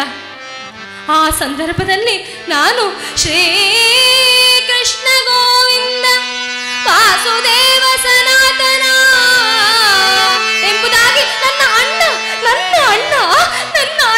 ಕೃಷ್ಣಯ್ಯನನ್ನು ಕೂಗಿ ಕರೆದಾಗ ಆತ ಬಂದು ನನಗೆ ಅಕ್ಷಯ ವಸನವನ್ನಿತ್ತು ನನ್ನ ಮಾನ ಕಾಪಾಡಿದನಲ್ಲದೆ ಇಂದು ವ್ರತ ಅಪ್ಪರಿಸುತ್ತಿರುವಿರಲ್ಲ ಆ ಕತ್ತುಗೆಗೋಸ್ಕರ ನೀವೆಲ್ಲ ವ್ಯಾಸಾಯ ವಿಷ್ಣು ರೂಪಾಯ ವ್ಯಾಸ ರೂಪಾಯ ವಿಷ್ಣುವೇ ನಮೋ ವೈ ಬ್ರಹ್ಮನಿಧಯೇ ವಾಸಿಷ್ಠಾಯ ನಮೋ ನಮಃ. ಮುನಿಗಳೇ, ಬನ್ನಿ ಬನ್ನಿ, ಹೀಗೆ ಬನ್ನಿ, ಆಸೀನರಾಗಬೇಕು. ನೀವು ಬಂದದ್ದು ಹೇಗಾಯಿತೆಂದರೆ ಕತ್ತಲೆಯ ಮನೆಗೆ ಮಣಿದೀಪ ಬಂದಂತಾಯಿತು. ಬಡವನ ಗುಡಿಗೆ ಭಾಗ್ಯದೇವತೆ ಬಂದಂತಾಯಿತು. ಬಂದಿದ್ದೀರಲ್ಲ, ನಮ್ಮ ಭಾಗ್ಯಕ್ಕೋಸ್ಕರವಾಗಿ ಬಂದಿದ್ದೀರಲ್ಲ, ಬನ್ನಿ ಮುನಿಗಳೇ ಬನ್ನಿ ಎನ್ನುತ್ತಾ ಧರ್ಮರಾಯ ತನ್ನ ಮಡದಿ ದ್ರೌಪದಿ ಹಾಗೂ ಅನುಜರೊಡಗೂಡಿ ಅವರನ್ನು ಯಥೋಚಿತವಾಗಿ ಸತ್ಕಾರ ಮಾಡಿದ ಬಳಿಕ ಏಕಾಂತ ಮಂದಿರದಲ್ಲಿ ಅವರ ಜೊತೆ ಮಾತುಕತೆಗೆ ಉಪಕ್ರಮಿಸಿದ್ದಾನೆ. ಮಾತುಕತೆಗೋಸ್ಕರವಾಗಿ ಕರೆದಿದ್ದಾನೆ ಧರ್ಮರಾಯ. ಒಂದೆಡೆಯಲ್ಲಿ ಸುಮ್ಮನೆ ನಿಂತಿದ್ದಾನೆ. ವ್ಯಾಸರು ನೋಡ್ತಾರೆ, ಅಲ್ಲ, ನನ್ನನ್ನು ಕರೆದು ಈ ಮನುಷ್ಯ ಯಾಕೆ ಹೀಗೆ ನಿಂತಿದ್ದಾನೆ? ಧರ್ಮಜ ಏನಾಯ್ತಪ್ಪ? ಯಾಕೆ ಆ ಮುಖದಲ್ಲಿ ಆ ಚಿಂತೆ ಯಾಕೆ? ಏನಾಯಿತು? ಹೇಳು ಎಂದಾಗ ನಡೆದ ವಿಚಾರವನ್ನೆಲ್ಲ ಧರ್ಮಜ ಎಳೆಯಾಗಿ ವೇದವ್ಯಾಸರ ಮುಂಭಾಗದಲ್ಲಿ ಹೇಳಿದಾಗ ವೇದವ್ಯಾಸರು ಧರ್ಮಜನನ್ನು ಸಮಾಧಾನ ಪಡಿಸಿದರಂತೆ. ಹೇ ಧರ್ಮಜ, ಅಲ್ಲ, ಕಷ್ಟಗಳು ಮನುಷ್ಯನಿಗೆ ಬಾರದೆ ಮರಗಿಡಗಳಿಗೆ ಬಂದಾವೇನು? ಸುಖ ದುಃಖಗಳು ಚಕ್ರದೋಪಾದಿಯಲ್ಲಿ ಸುತ್ತುತ್ತಲೇ ಇರುತ್ತವೆ. ಚಕ್ರವತ್ ಪರಿವರ್ತಂತೆ ದುಃಖಾನಿಚ ಸುಖಾನಿಚ. ಇಂದು ನೀನು ಸುಖ ಅನುಭವಿಸುತ್ತಿದ್ದಿ ಅಂತಾದ್ರೆ ನಾಳೆ ಕಷ್ಟ ಹುಡುಕಿಕೊಂಡು ಬರ್ತದೆ. ಇಂದು ನೀನು ಕಷ್ಟ ಅನುಭವಿಸುತ್ತಾ ಇದ್ದಿ ಅಂತಾದ್ರೆ ನಾಳೆ ನಿನ್ನನ್ನು ಹುಡುಕಿಕೊಂಡು ಸುಖ ಬಂದೇ ಬರುತ್ತದೆ. ಅದರಲ್ಲಿ ಯಾವುದೇ ರೀತಿಯಾದಂತಹ ಚಿಂತೆ ಇಲ್ಲ. ಆದ ಕಾರಣ ಬಂದಂತಹ ಕಷ್ಟಗಳನ್ನು ಬಂಗಾರ ಎಂಬುದಾಗಿ ತಿಳಿಯಪ್ಪ. ಆಗ ನಿನಗೆ ಯಾವುದೇ ರೀತಿಯ ಕಷ್ಟ ಬರುವುದಿಲ್ಲ, ಚಿಂತೆ ಬರುವುದಿಲ್ಲ ಎಂಬುದಾಗಿ ಸಮಾಧಾನ ಮಾಡಿದ್ದಂತೆ. ಹೌದಲ್ವೇ? ಕಷ್ಟ ಬಂದಾಗ ನಮಗೆಲ್ಲರಿಗೂ ಚಿಂತೆ ಬರ್ತದೆ, ಹೌದು ಅಲ್ವೋ? ಹೌದು, ಬೇಜಾರಾಗ್ತದೆ. ಬಂಗಾರ ತಂದು ಕೊಡ್ಲಿ ಯಾರಾದರೂ, ಒಂದು ಚಿನ್ನದ ಮಾಲೆ, 4 ಪವನಿನ ಚಿನ್ನದ ಮಾಲೆ ಕೊಟ್ಟರು ಅಂದ್ಕೊಳ್ಳಿ, ಬೇಜಾರಾಗ್ತದ ನಿಮಗೆ? ಖುಷಿ ಆಗ್ತದೆ. ಒಂದು ಚಿಕ್ಕ ದೃಷ್ಟಾಂತ ಕೇಳಿ. ಹೊಸದಾಗಿ ಮನೆಗೆ ಬಂದಿದ್ದಾಳೆ ಮದುವೆಯಾಗಿ ಸೊಸೆ. ಆ ಸೊಸೆಯನ್ನು ಕರೆದು ಮಾವ ಒಂದು ದಿನ, ಮಗ, ಅಲ್ಲಿ ದೇವರ ಮನೆಯಲ್ಲಿ ಒಂದು ಗಂಧದ ಕಲ್ಲಿದೆ ಅಮ್ಮ, ಅದನ್ನು ತೆಗೆದುಕೊಂಡು ಬರ್ತೀಯಾ ಅಂತ ಕೇಳಿದ್ದು.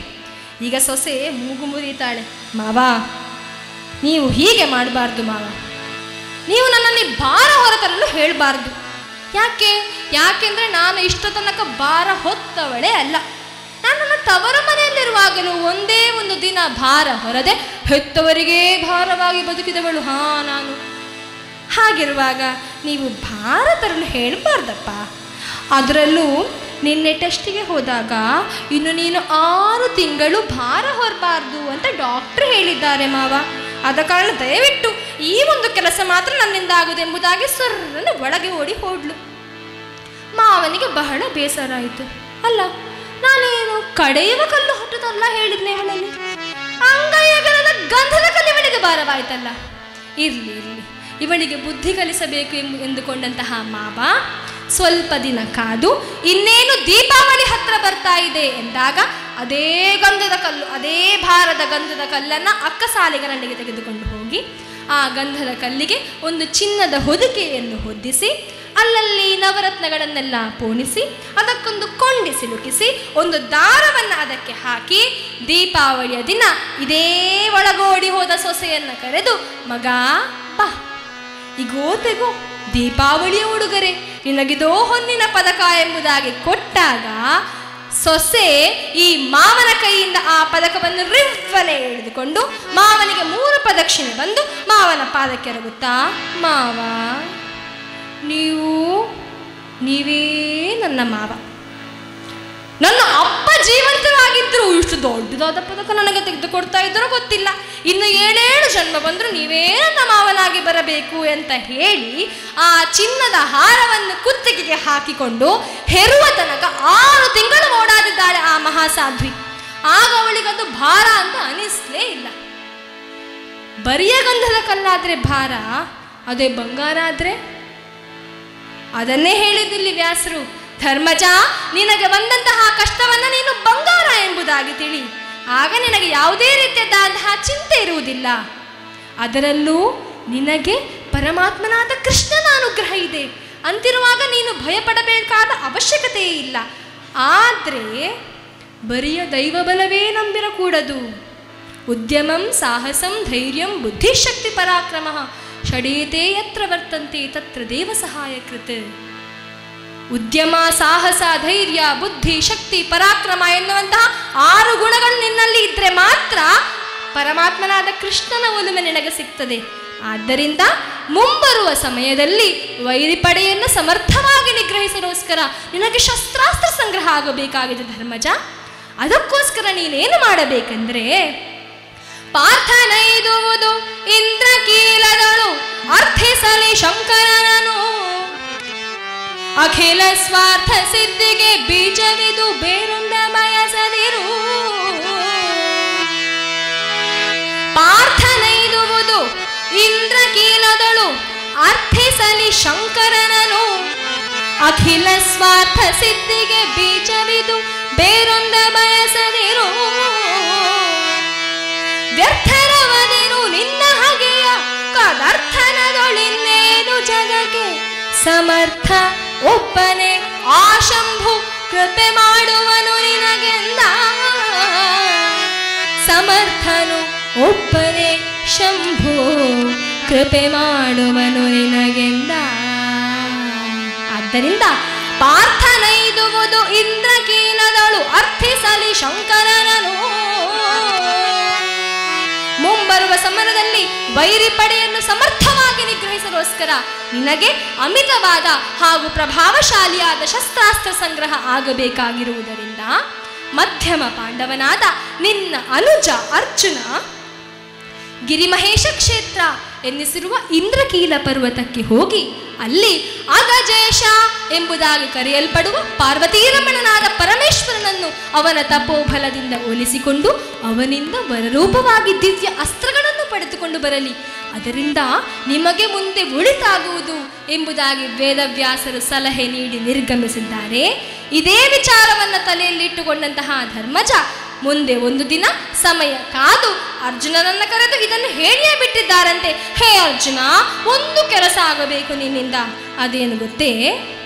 ನಡೆ ಇಂದ್ರಕೀಲಕಕ್ಕೆ ಪಾರ್ಥ, ನಡೆ ಇಂದ್ರಕೀಲಕಕ್ಕೆ, ನಡೆ ಇಂದ್ರಕೀಲಕಕ್ಕೆ ಪಾರ್ಥ, ನಡೆ ಇಂದ್ರಕೀಲಕಕ್ಕೆ. ಶಂಕರನ ಒಲುಮೆ ಹೊಂದುವುದಕ್ಕೆ ಪಡೆಯ ವಿವಿಧ ಶಸ್ತ್ರಾಸ್ತ್ರ ಸಂಗ್ರಹಕ್ಕೆ ನಡೆ ಇಂದ್ರಕೀಲಕಕ್ಕೆ ಪಾರ್ಥ, ನಡೆ ಇಂದ್ರಕೀಲಕಕ್ಕೆ.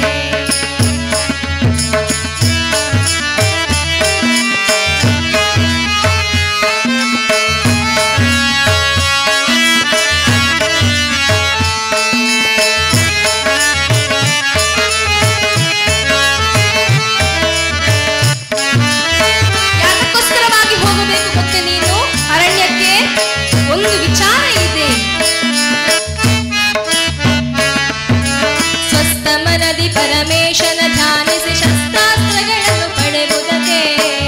ಶಸ್ತ್ರಾಸ್ತ್ರ ಬೇಕಲ್ಲ ಮುಂದೆ ಯುದ್ಧಕ್ಕೆ, ಅದಕ್ಕೋಸ್ಕರವಾಗಿ ಹೋಗಬೇಕು.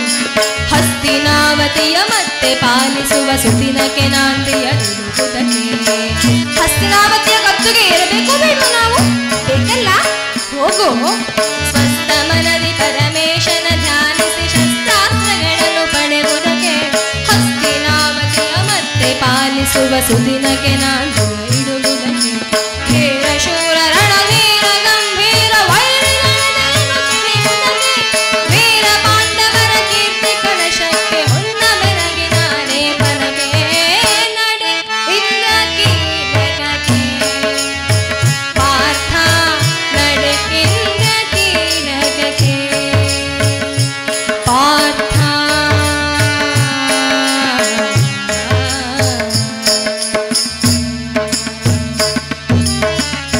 ಯಾವಾಗ ಧರ್ಮಜನಿಂದ ಈ ರೀತಿಯಾಗಿ ಇಂದ್ರಕೀಲ ಪರ್ವತಕ್ಕೆ ಹೋಗಿ ಪರಮೇಶ್ವರನನ್ನು ಒಲಿಸಿಕೊಂಡು ಬಾ ಎನ್ನುವಂತಹ ಆಜ್ಞೆ ಹೊರಬಂತೋ, ಅಣ್ಣನ ಮಾತನ್ನು ಗಂಭೀರವಾಗಿ ಸ್ವೀಕರಿಸಿ ಅಣ್ಣನ ಆಣತಿಯನ್ನು ಶಿರಸಾವಹಿಸಲೋಸ್ಕರವಾಗಿ ನೇರವಾಗಿ ಅರ್ಜುನ ತನ್ನ ಗಾಂಧೀವನ ಸಮೇತವಾಗಿ ಉತ್ತರ ದಿಕ್ಕಿಗೆ ಹೋಗಿದ್ದಾನೆ. ಅಲ್ಲಿ ಅರಣ್ಯದಲ್ಲಿ ಮುಂದುವರಿದು ಗೊಂಡಾರಣ್ಯದ ಕಡೆಗೆ ಬಂದ. ಅಲ್ಲಿ ಇಂದ್ರಕೀಲ ಪರ್ವತವನ್ನು ಪ್ರವೇಶ ಮಾಡಿ ಯಾರೂ ಇಲ್ಲದಂತಹ ನಿರ್ಜನವಾದಂತಹ ಒಂದು ಸ್ಥಳವನ್ನು ಆರಿಸಿ ಪರಮೇಶ್ವರನ ಕುರಿತಾಗಿ ಘನಘೋರವಾದ ತಪಸ್ಸನ್ನು ಮಾಡಲು ಪ್ರಾರಂಭ ಮಾಡಿದ.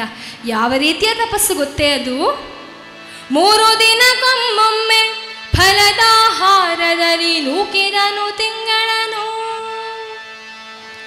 6 ದಿವಸಕ್ಕೆ ಫಲವಗೊಂಡನು ತಿಂಗಳೆರಡರಲ್ಲಿ. 3 ದಿನಕ್ಕೆ ಒಮ್ಮೆ ಮಾತ್ರ ಫಲಾಹಾರ ಸೇವಿಸುತ್ತಾ ಮೊದಲ ತಿಂಗಳನ್ನು ಕಳೆಯುತ್ತಾನೆ. ಆ ಬಳಿಕ 6 ದಿವಸಗಳಿಗೆ ಒಮ್ಮೆ ಮಾತ್ರ ಫಲಾಹಾರ ಸೇವಿಸುತ್ತಾ ಮತ್ತಿನ 2 ತಿಂಗಳನ್ನು ಕಳೆಯುತ್ತಾನೆ. ಹೀಗೆ ಮೊದಲ 3 ತಿಂಗಳು ಬರಿಯ ಕಂದ ಫಲಾಹಾರ ಭಕ್ಷಣೆಯಲ್ಲೇ ಕಳೆದಂತಹ ಪಾರ್ಥ ಆ ಬಳಿಕ 3 ತಿಂಗಳ ಕಳೆದನು. ಇಂತೇರಾರು ದಿವಸಕ್ಕೆ ಕಂದ ಮೂಲಾಹಾರದಲ್ಲಿ ತರಗೆರೆಯಲಿದ್ದನು 4 ಮಾಸದಲ್ಲಿ. 4ನೇ ಮಾಸದಲ್ಲಿ ತರಗೆಲೆಗಳನ್ನು ಮಾತ್ರವೇ ಭಕ್ಷಣೆ ಮಾಡುತ್ತಾ ಕಳೆಯುತ್ತಾನೆ.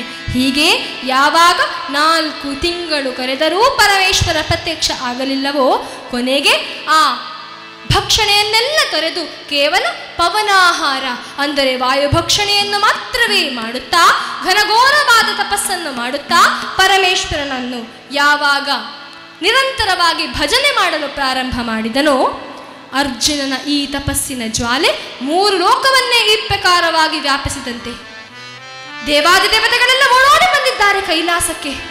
ಹೇ ಪರಮೇಶ್ವರ ನೋಡು, ಅಲ್ಲಿ ಒಮ್ಮೆ ನೋಡು ಪರಮೇಶ್ವರ, ನೋಡು ಅರ್ಜುನನನ್ನು. ಇನ್ನು ಎಂದಾದರೂ ಅವನು ಸ್ವಲ್ಪ ಅವನ ತಪಸ್ಸನ್ನು ಮುಂದುವರಿಸಿದರೆ ಇಡೀ ಜಗತ್ತು ಸುಟ್ಟು ಹೋಗುವುದರಲ್ಲಿ ಯಾವುದೇ ಒಂದು ರೀತಿಯಾದಂತಹ ಸಂಶಯ ಇಲ್ಲ ಪರಮೇಶ್ವರ, ನೀನೇ ಏನಾದರೂ ಮಾಡಬೇಕು ಎಂಬುದಾಗಿ ಪರಮೇಶ್ವರನ ಕುರಿತಾಗಿ ಕೇಳಿಕೊಂಡಾಗ ಪರಮೇಶ್ವರ ತನ್ನ ಭಕ್ತನ ಪರೀಕ್ಷೆಗೋಸ್ಕರ ತಾನೇ ಸ್ವತಃ ಭೂವಿಗೆ ಇಳಿಯಲು ನಿರ್ಧಾರ ಮಾಡಿಯೇ ಬಿಟ್ಟರಂತೆ. ಆದರೆ ಹಾಗೇ ಬಂದನ? ಇಲ್ಲ, ತನ್ನ ವೇಷವನ್ನು ಬದಲಾಯಿಸಿದ. ಬದಲಾದ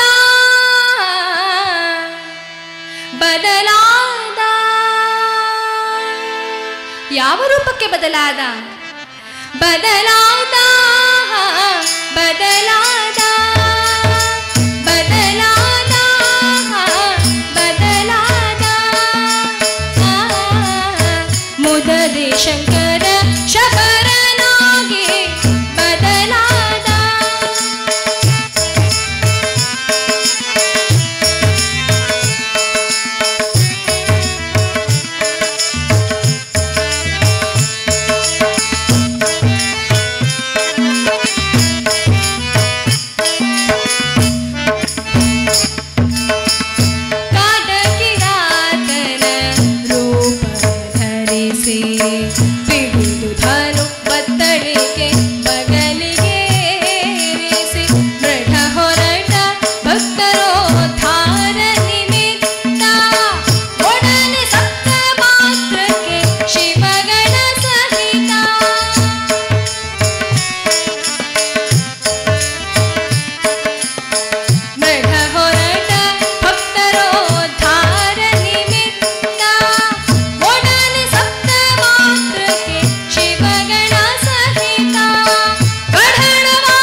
ಸಂಹಾರಕ್ಕೋಸ್ಕರವಾಗಿ ಪರಮೇಶ್ವರ ಶಬರನ ಅಂದರೆ ಕಾಡ ಕಿರಾತನ ರೂಪ ಧರಿಸಿದನು. ಪರಮೇಶ್ವರನ ಜೊತೆ ಅವನ ಅರ್ಧಾಂಗಿಯಾದಂತಹ ಗೌರಿ ದೇವಿ, ಅದರ ಜೊತೆ ಶಿವಗಣಗಳು, ಮಾತೃಕೆಯರು, ಶಾಕಿನಿ, ಢಾಕಿಣಿ ಇತ್ಯಾದಿ ಎಲ್ಲರೂ ಕೂಡ ಶಬರ ಶಬರಿಯರಾಗಿ ಪರಮೇಶ್ವರನ ಜೊತೆಯಲ್ಲಿ ಭುವಿಗೆ ಇಳಿದೇ ಬಿಟ್ಟಿದ್ದಾರಂತೆ. ಏಕ ಪ್ರಕಾರವಾಗಿ ಯಾವೆಲ್ಲ ಮಾತೃಕೆಯರು ಬಂದಿದ್ದಾರೆ ಗೊತ್ತೇ? ಧೃತಿ, ಮಹೋನ್ನತಿ, ತುಷ್ಟಿ, ಪುಷ್ಟಿ, ಸ್ಮೃತಿ, ಸರಸ್ವತಿ, ಸಂವಿಧಾಯಕಿ, ಮತಿ, ಮನಸ್ವಿನಿ, ಸಿದ್ಧಿ, ಕೀರ್ತಿ, ಖ್ಯಾತಿ, ನಿಯತಮತಿ, ಗತಿ, ಕಳಾಮಾನಿನಿ, ಕಳಾವತಿ, ರತಿ, ರಸಾವತಿ, ಚಂಡಿ, ಜಯೆ, ಮಧುಮತಿ. ಆಮೇಲೆ ಮಂತ್ರ ದೇವತೆ ಮಾರಿ, ಚಾಮುಂಡಿ, ಸ್ಮಶಾನ, ಕಾಳವತಿ, ಕಾಳರಾತಿ, ಮಹಿರಮಣಿ, ಮಹಾಲಕ್ಷ್ಮಿ, ಯೋಗಿನಿ, ಯಜ್ಞದೇವಿಯರು, ವೀರಸಿರಿ, ಮಹಾಲಕ್ಷ್ಮಿ, ಶಾಕಿನಿ, ಢಾಕಿಣಿ. ಅಬ್ಬಬ್ಬಬ್ಬಾ, ಸಾಕ್ಷಾತ್ ಒಂದು ದಂಡೆ ಕೈಲಾಸದಿಂದ ಭುವಿಗೆ ಬಂದಿದೆಯಂತೆ ಶಬರ ಶಬರಿಯರಾಗಿ. ಇಲ್ಲಿ ಒಂದು ವಿಚಾರ ನಾವು ತಿಳಿದುಕೊಳ್ಳಬೇಕು. ಪರಮೇಶ್ವರ ಕೇವಲ ಅರ್ಜುನನ ಭಕ್ತಿಯ ಪರೀಕ್ಷೆಗೋಸ್ಕರವಾಗಿ ಈ ನಾಟಕ ಆಡಿರಲಿಲ್ಲ.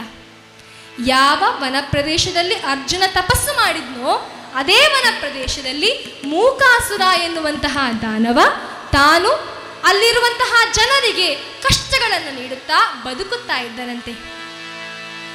ಆದರೆ ಅವನು ತನ್ನ ನಿಜ ಸ್ವರೂಪದಲ್ಲಿ ಅಡ್ಡಾಡುತ್ತಿರಲಿಲ್ಲ. ಒಂದು ಹಂದಿಯ ರೂಪದಲ್ಲಿ ಆ ಕಾಡಿನಲ್ಲಿ ಜೀವಿಸ್ತಾ ಇದ್ದ. ಅವನನ್ನು ಕೊಲ್ಲುವುದು ಬಹಳ ಕಷ್ಟದ ವಿಚಾರವಾಗಿತ್ತು. ಯಾಕೆಂದ್ರೆ ಅವನಿಗೊಂದು ವರ ಇತ್ತು. ಅದೇನೆಂದ್ರೆ ನರಹರ ಶಕ್ತಿಯಿಂದ. ನರ ಎಂದರೆ ಪಾರ್ಥ, ಹರ ಎಂದರೆ ಈಶ್ವರ. ಇವರಿಬ್ಬರು ಒಟ್ಟಾಗಿ ಯುದ್ಧಗೈದಾಗ ಮಾತ್ರ ಅವನಿಗೆ ಮರಣ ಎನ್ನುವುದು ಅವನಿಗಿರುವ ವರ.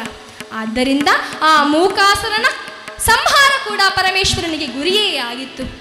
ಯಾವಾಗ ಈ ಪ್ರಕಾರವಾಗಿ ಶಬರ ಶಬರಿಯರು ಈ ರೀತಿಯಾಗಿ ಕೋಲಾಹಲ ಮಾಡುತ್ತಾ ಇದ್ದಾರೋ, ಅವರ ಈ ಕೋಲಾಹಲದಿಂದ ಗವಿಯಲ್ಲಿ ಕುಳಿತಿದ್ದಂತಹ ಆ ಮೂಕಾಸುರ ಯಾವ ಹಂದಿ ರೂಪದಲ್ಲಿದ್ದಾನೋ ಅವನಿಗೆ ಭಯವಾಯಿತು. ಓಹೋ ಹೋ ಹೋ, ಈ ಶಬರರೆಲ್ಲ ನನ್ನನ್ನೇ ಅಟ್ಟಿಸಿಕೊಂಡು ಬರುತ್ತಿದ್ದಾರೆ ಎನ್ನುವ ತಪ್ಪು ಕಲ್ಪನೆಯಿಂದ ಆ ಹಂದಿ ಹೊರಬಂದು ಓಡತೊಡಗಿತು. ಇದನ್ನ ಗಮನಿಸಿದವನ್ಯಾರು? ಶಬರ ರೂಪಿ ಶಂಕರ. ಅದೋ ಅದೋ ಮಿಕ್ಕ ಇದೆ, ಅಲ್ಲಿ ಹಂದಿ ಇದೆ, ಹಂದಿ ಬನ್ನಿ ಬನ್ನಿ, ಹಿಡಿ ಹಿಡಿ ಹಿಡಿ ಎನ್ನುತ್ತಾ ಇಡೀ ಶಬರರ ದಂಡೆ ಆ ಹಂದಿಯನ್ನು ಅಟ್ಟಾಡಿಸುತ್ತಾ ಓಡತೊಡಗಿದ್ದಾರಂತೆ. ಹಿಡಿ ಹಿಡಿ ತುಚ್ಛ ಮಗನ, ಹಿಡಿ ಹಿಡಿ ತುಚ್ಛ ಮಗನ, ಕಡು ಗರ್ವದಿಂದ ಅಬ್ಬರಿಸಿ ಮೆರುವ ನಡುದಪ್ಪಗಿರುವನೇ ಹಂದಿಯ, ಹಿಡಿ ತುಚ್ಛ ಮಗನ, ಹಿಡಿ ಹಿಡಿ ತುಚ್ಛ ಮಗನ.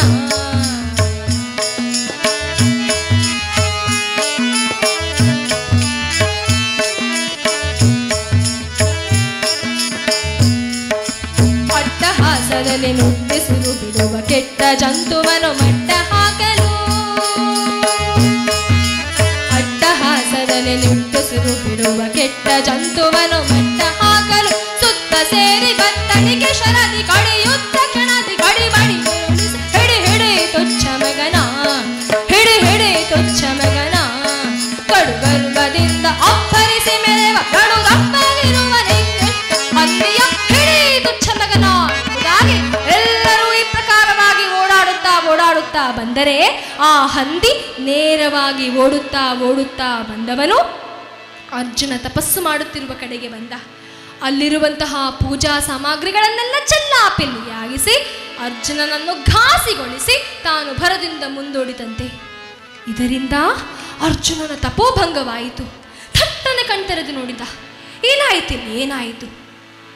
ಓ, ಈ ಹಂದಿಯ ಕೆಲಸವೇ ಇದೆಲ್ಲ. ಈ ಪಾರ್ಥನನ್ನೇ ಕಣಕುವಷ್ಟು ಸೊಕ್ಕೆ ನಿನಗೆ, ಇರು, ನಿನ್ನನ್ನು ಈ ಕ್ಷಣವೇ ಕೊಲ್ಲುವೆ ಎನ್ನುತ್ತಾ ಅರ್ಜುನ ತನ್ನ ಗಾಂಧೀವಕ್ಕೆ ಧನವನ್ನು ಅನುಸಂಧಾನ ಮಾಡಿ ಇನ್ನೇನು ಆ ಹಂದಿಯನ್ನು ಗುರಿಯಿಟ್ಟು ಹಂದಿಗೆ ಇನ್ನೇನು ಹೊಡೆಯಬೇಕು ಎನ್ನುವಷ್ಟರಲ್ಲಿ ಅತ್ತ ಕಡೆಯಿಂದ ಓಡೋಡಿ ಬಂದಂತಹ ಶಬರ ರೂಪಿ ಶಂಕರ ತಾನೂ ಕೂಡ ಧನು ಪ್ರಯೋಗಕ್ಕೆ ಮುಂದಾದ. ನರ ಹರ, ಈ ಕಡೆಯಿಂದ ಅರ್ಜುನ, ಆ ಕಡೆಯಿಂದ ಶಬರ ರೂಪಿ ಶಂಕರ, ಇಬ್ಬರೂ ಕೂಡ ಒಂದೇ ಏಟಿಗೆ ಯಾವಾಗ ಆ ಧನುವನ್ನು ಪ್ರಯೋಗ ಮಾಡಿದರೋ ಇಬ್ಬರ ಕಡೆಯಿಂದಲೂ ಬಂದಂತಹ ಆ ಶರ ಪ್ರಯೋಗದಿಂದ ಆ ಹಂದಿಯ ಎದೆ ಸೀಳಿಯೇ ಹೋಯಿತು. ಹಾ ಎಂಬುದಾಗಿ ಶಬ್ದ ಮಾಡುತ್ತಾ ಬಾಯಿಯಲ್ಲಿ ಬಡಬಡನೆಂಬುದಾಗಿ ನೆತ್ತರು ಕಾರುತ್ತಾ ಆ ಹಂದಿ ತನ್ನ ನಿಜವಾದ ರೂಪದಲ್ಲಿ ಆ ನಿಜವಾದ ರೂಪದಲ್ಲಿ ಪ್ರತ್ಯಕ್ಷ ಆಗದೆ ಹಂದಿಯ ರೂಪದಲ್ಲೇ ತಾನು ಹಸಿನೆಗಿದ್ದಾನಂತೆ. ಅದೂ ವರವೇ ಆಗಿರಬಹುದು. ಈಗ ಹಂದಿಯ ಬಳಿಗಾಗಿ ಬಂದಂತಹ ಪಾರ್ಥ ತಪಸ್ಸು ಮಾಡುತ್ತಿರುವ ನನ್ನನ್ನೇ ಕೆಣಕಿದೆಯಲ್ಲ, ನೋಡು ನನ್ನಿಂದ ನಿನಗೆ ಈ ರೀತಿಯ ಶಿಕ್ಷೆ ಲಭಿಸಿತು ಎಂಬುದಾಗಿ ಹೇಳಿದರೆ ಶಬರರೂಪಿ ಶಂಕರ ಅಲ್ಲಿಗೆ ಆಗಮಿಸಿದ. ಓಯ್, ಏನು ಏನು ಈ ಹಂದಿಯನ್ನು ನಾನು ಕೊಂದದ್ದು, ಇದು ನನ್ನ ಬೇಟೆ ಎಂದಿತು. ಈಗ ಇಬ್ಬರ ನಡುವೆ ನಾ ಕೊಂದೆ, ಇದು ನನ್ನ ಬೇಟೆ ಎನ್ನುವ ವಾಗ್ಯುಕ್ತ ಪ್ರಾರಂಭವಾಯಿತು. ಅರ್ಜುನನ ಮನಸ್ಸಿನಲ್ಲಿ ನಾನು ಎನ್ನುವ ಆ ಅಹಂಕಾರ ಅವ್ಯಕ್ತವಾಗಿ ಬಂದದ್ದನ್ನು ಗಮನಿಸಿದಂತಹ ಪರಮೇಶ್ವರ ಆ ಅಹಂಕಾರವನ್ನು ಕಿತ್ತೆಸೆಯದೆ ಪಾಶುಪತದಂತಹ ದಿವ್ಯ ಅಸ್ತ್ರವನ್ನು ಪಡೆಯುವ ಯೋಗ್ಯತೆ ಅರ್ಜುನನಿಗೆ ಬರುವುದಿಲ್ಲ ಎನ್ನುವುದನ್ನು ಮನಗಂಡವನೇ ಅಹಂಕಾರ ಕಿತ್ತಗೆಗೋಸ್ಕರವಾಗಿ ತನ್ನ ಮುಷ್ಟಿಯಿಂದ ಒಂದು ಏಟು ಅರ್ಜುನನ ಹಣೆಗೆ ಒಂದೇಟು ಕೊಟ್ಟೇ ಬಿಟ್ಟನಂತೆ. ಇದರಿಂದ ಅರ್ಜುನ ಕೋಪಗೊಂಡ, ತಾನು ಕೈ ಎತ್ತಿದ. ಇಬ್ಬರ ನಡುವೆ ವಾಗ್ಯುದ್ಧ ಶುರುವಾದದ್ದು. ಈಗ ಮಯುದ್ಧ ಪ್ರಾರಂಭವಾಯಿತು. ಒಬ್ಬರ ಮೇಲೆ ಒಬ್ಬರು ಬೀಳುತ್ತಾ ಒಬ್ಬರನ್ನೊಬ್ಬರು ಕೆಳಗೆ ಬಿಸಿಡುತ್ತಾ ಈ ಪ್ರಕಾರವಾಗಿ ಹಲವು ಕಾಲ ನಡೆದಂತಹ ಆ ಯುದ್ಧದಲ್ಲಿ ಕೊನೆಗೂ ನಮ್ಮ ಶಬರರೂಪಿ ಶಂಕರನ ಕೈಯೇ ಮೇಲಾಯಿತು. ಇದನ್ನು ಗಮನಿಸಿದಂತಹ ಪಾರ್ಥ ತಾನು ದುಃಖಿತನಾದ. ಏನು, ಇಷ್ಟರ ಕನಕ ಒಂದೇ ಒಂದು ಸೋಲನ್ನು ಕೂಡ ಅನುಭವಿಸದ ಕೃಷ್ಣನ ಭಕ್ತನಾದಂತಹ ಈ ಅರ್ಜುನ ಯಾಕಷ್ಟೊಬ್ಬ ಶಬರನ ಮುಂದೆ ಸೋಲಬೇಕಾಯ್ತಲ್ಲ. ಅಯ್ಯೋ, ಪರಮೇಶ್ವರನಿಗೆ ನನ್ನ ಮೇಲೆ ಕೋಪ ಬಂದಿದೆ ಆಗಿರಬೇಕು. ಮೊತ್ತ ಮೊದಲಾಗಿ ಪರಮೇಶ್ವರನನ್ನು ಒಲಿಸಿಕೊಂಡು ನಂತರ ಈ ಶಬರನನ್ನು ನೋಡಿಕೊಳ್ಳುತ್ತೇನೆ ಎಂದುಕೊಂಡವನೇ ಪರಮೇಶ್ವರನ ಅನುಗ್ರಹವನ್ನು ಪಡೆಯಲೋಸ್ಕರವಾಗಿ ಅಲ್ಲಿಯೇ ಮಳಲಿನಿಂದ ಒಂದು ಲಿಂಗವನ್ನು ಮಾಡಿ ಅರ್ಚನೆ ಮಾಡಲು ಪ್ರಾರಂಭ ಮಾಡಿದ್ದಾನಂತೆ. ಮಳಲ ಲಿಂಗವ ಮಾಡಿದನು ನಿರ್ಗುಣನ ಸಗುಣಾರಾಧನೆಯ ಮನ್ನನೆಗಳಲ್ಲಿ ವಿಸ್ತರಿಸಿದನು. ವಿವಿಧಾಗ ಮುಕ್ತದಲ್ಲಿ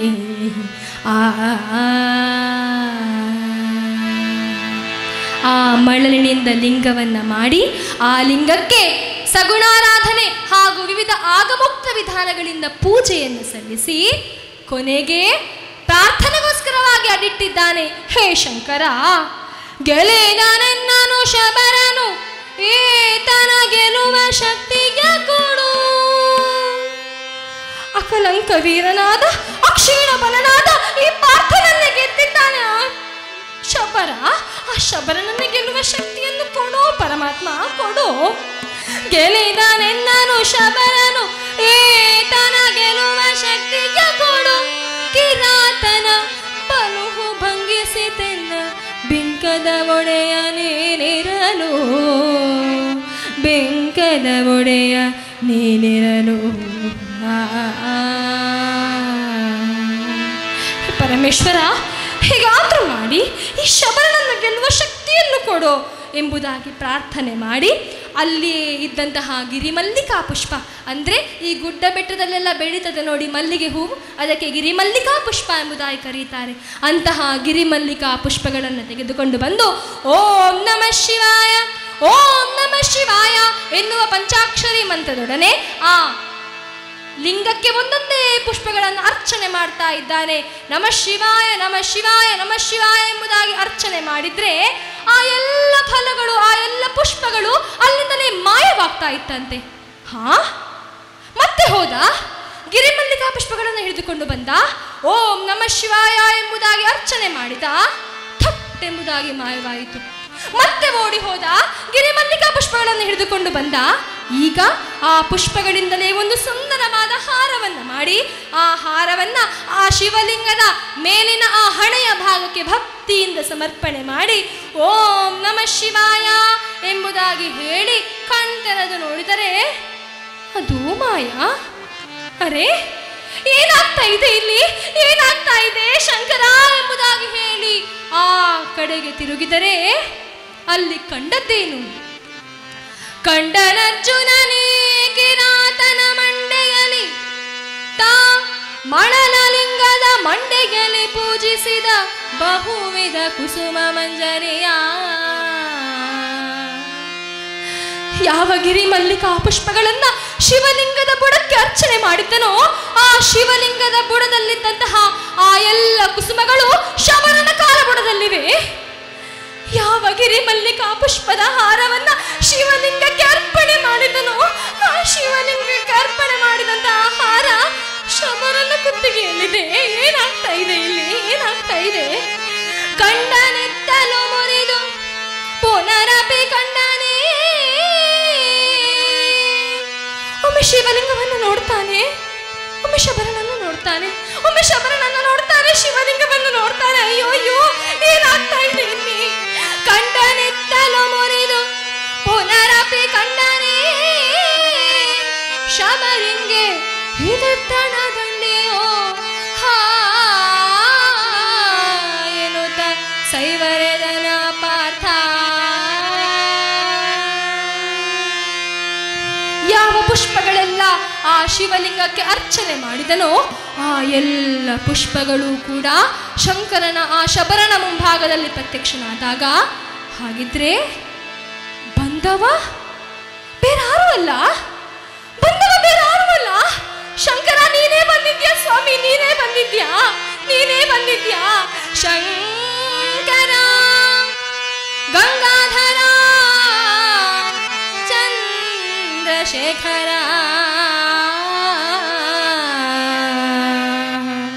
ಶಂಕರ ದಯವಿಟ್ಟು ಕ್ಷಮಿಸೋ, ಕ್ಷಮಿಸೋ. ನೀಲಕಂಠ ನಿಗಮ ಗಮ ಸನ್ನುತ ಫಾಲನೇತ್ರ ಪಾರ್ವತಿ ಪತೀಶ ಶಂಕರ ಕೈಲಾಸಪತಿ. ನೀಲಕಂಠ ನಿಗಮ ಗಮ ಸನ್ನುತ ಫಾಲನೇತ್ರ ಪಾರ್ವತಿ ಪತೀಶ ಶಂಕರ ಕೈಲಾಸಪತಿ. ಶಂಕರ ಕೈಲಾಸಪತಿ.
ಯಾವ ತಪ್ಪುಗಳು ಅರಿವಾಯಿತೋ ದೊಪ್ಪನೆ ಹೋಗಿ ಆ ಶಬರ ರೂಪದಲ್ಲಿದ್ದಂತಹ ಶಂಕರ ಪಾದಪದದಲ್ಲಿ ದೊಪ್ಪನೆ ಕೆಳೆದಿದ್ದಾನಂತೆ.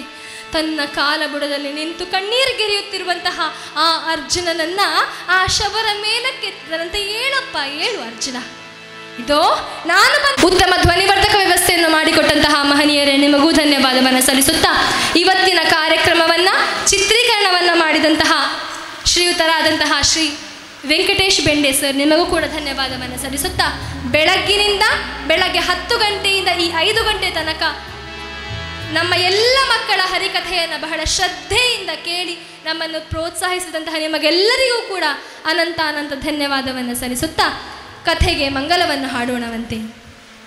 ಧೂಪಾರತಿಯ ನೋಡುವ ಬನ್ನಿರು ನಮ್ಮ ಗೋಪಾಲ ಕೃಷ್ಣ ದೇವರ ಪೂಜೆಯ.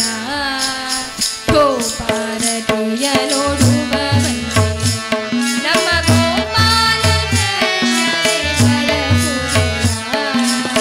ಧೂಪಾರತಿಯ ನೋಡುವ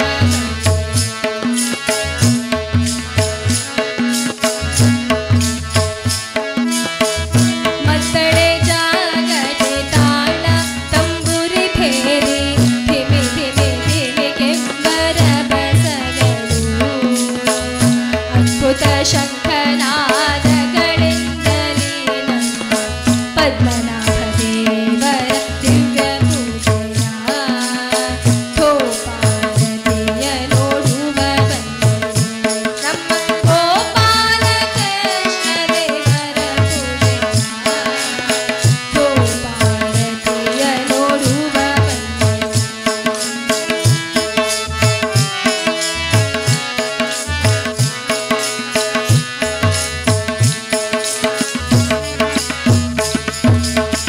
ಅಗರು ಚಂದನ ಧೂಪ ಗುಗ್ಗುಳ ಸಾಂಬ್ರಾಣಿ ಮಘ ಮಗಿಸುವ ಧೂಪಾರತಿಯು. ವಿವಿಧಾದ ಏಕಾರತಿ ಭಕ್ತಿಯಲಿ ನಮ್ಮ ಜಗನ್ನಾಥ ದೇವರ ದಿವ್ಯ ಪೂಜೆಯ. ಧೂಪಾರತಿಯ ನೋಡುವ ಬನ್ನಿರು ನಮ್ಮ ಗೋಪಾಲ ಕೃಷ್ಣ ದೇವರ ಪೂಜೆಯ.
करुणाब्धे श्री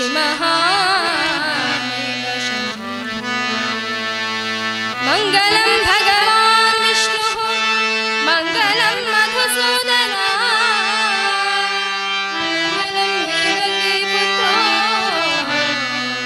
मंगलम गरुड़ध्वज लक्ष्मी रमण गोविंद गोविंद गायत्री अम्मनवರ ದೇವಾರವಿಂದಕ್ಕೆ ಪಾದಾರವಿಂದಕ್ಕೆ ಗೋವಿಂದ ಗೋವಿಂದ ಜಗಜ್ಜನನಿ ಮಹಾಮಾಯಾ की जय नित्यानंद स्वामी जी की जय। ಸನ್ಮಾನಿಸಿ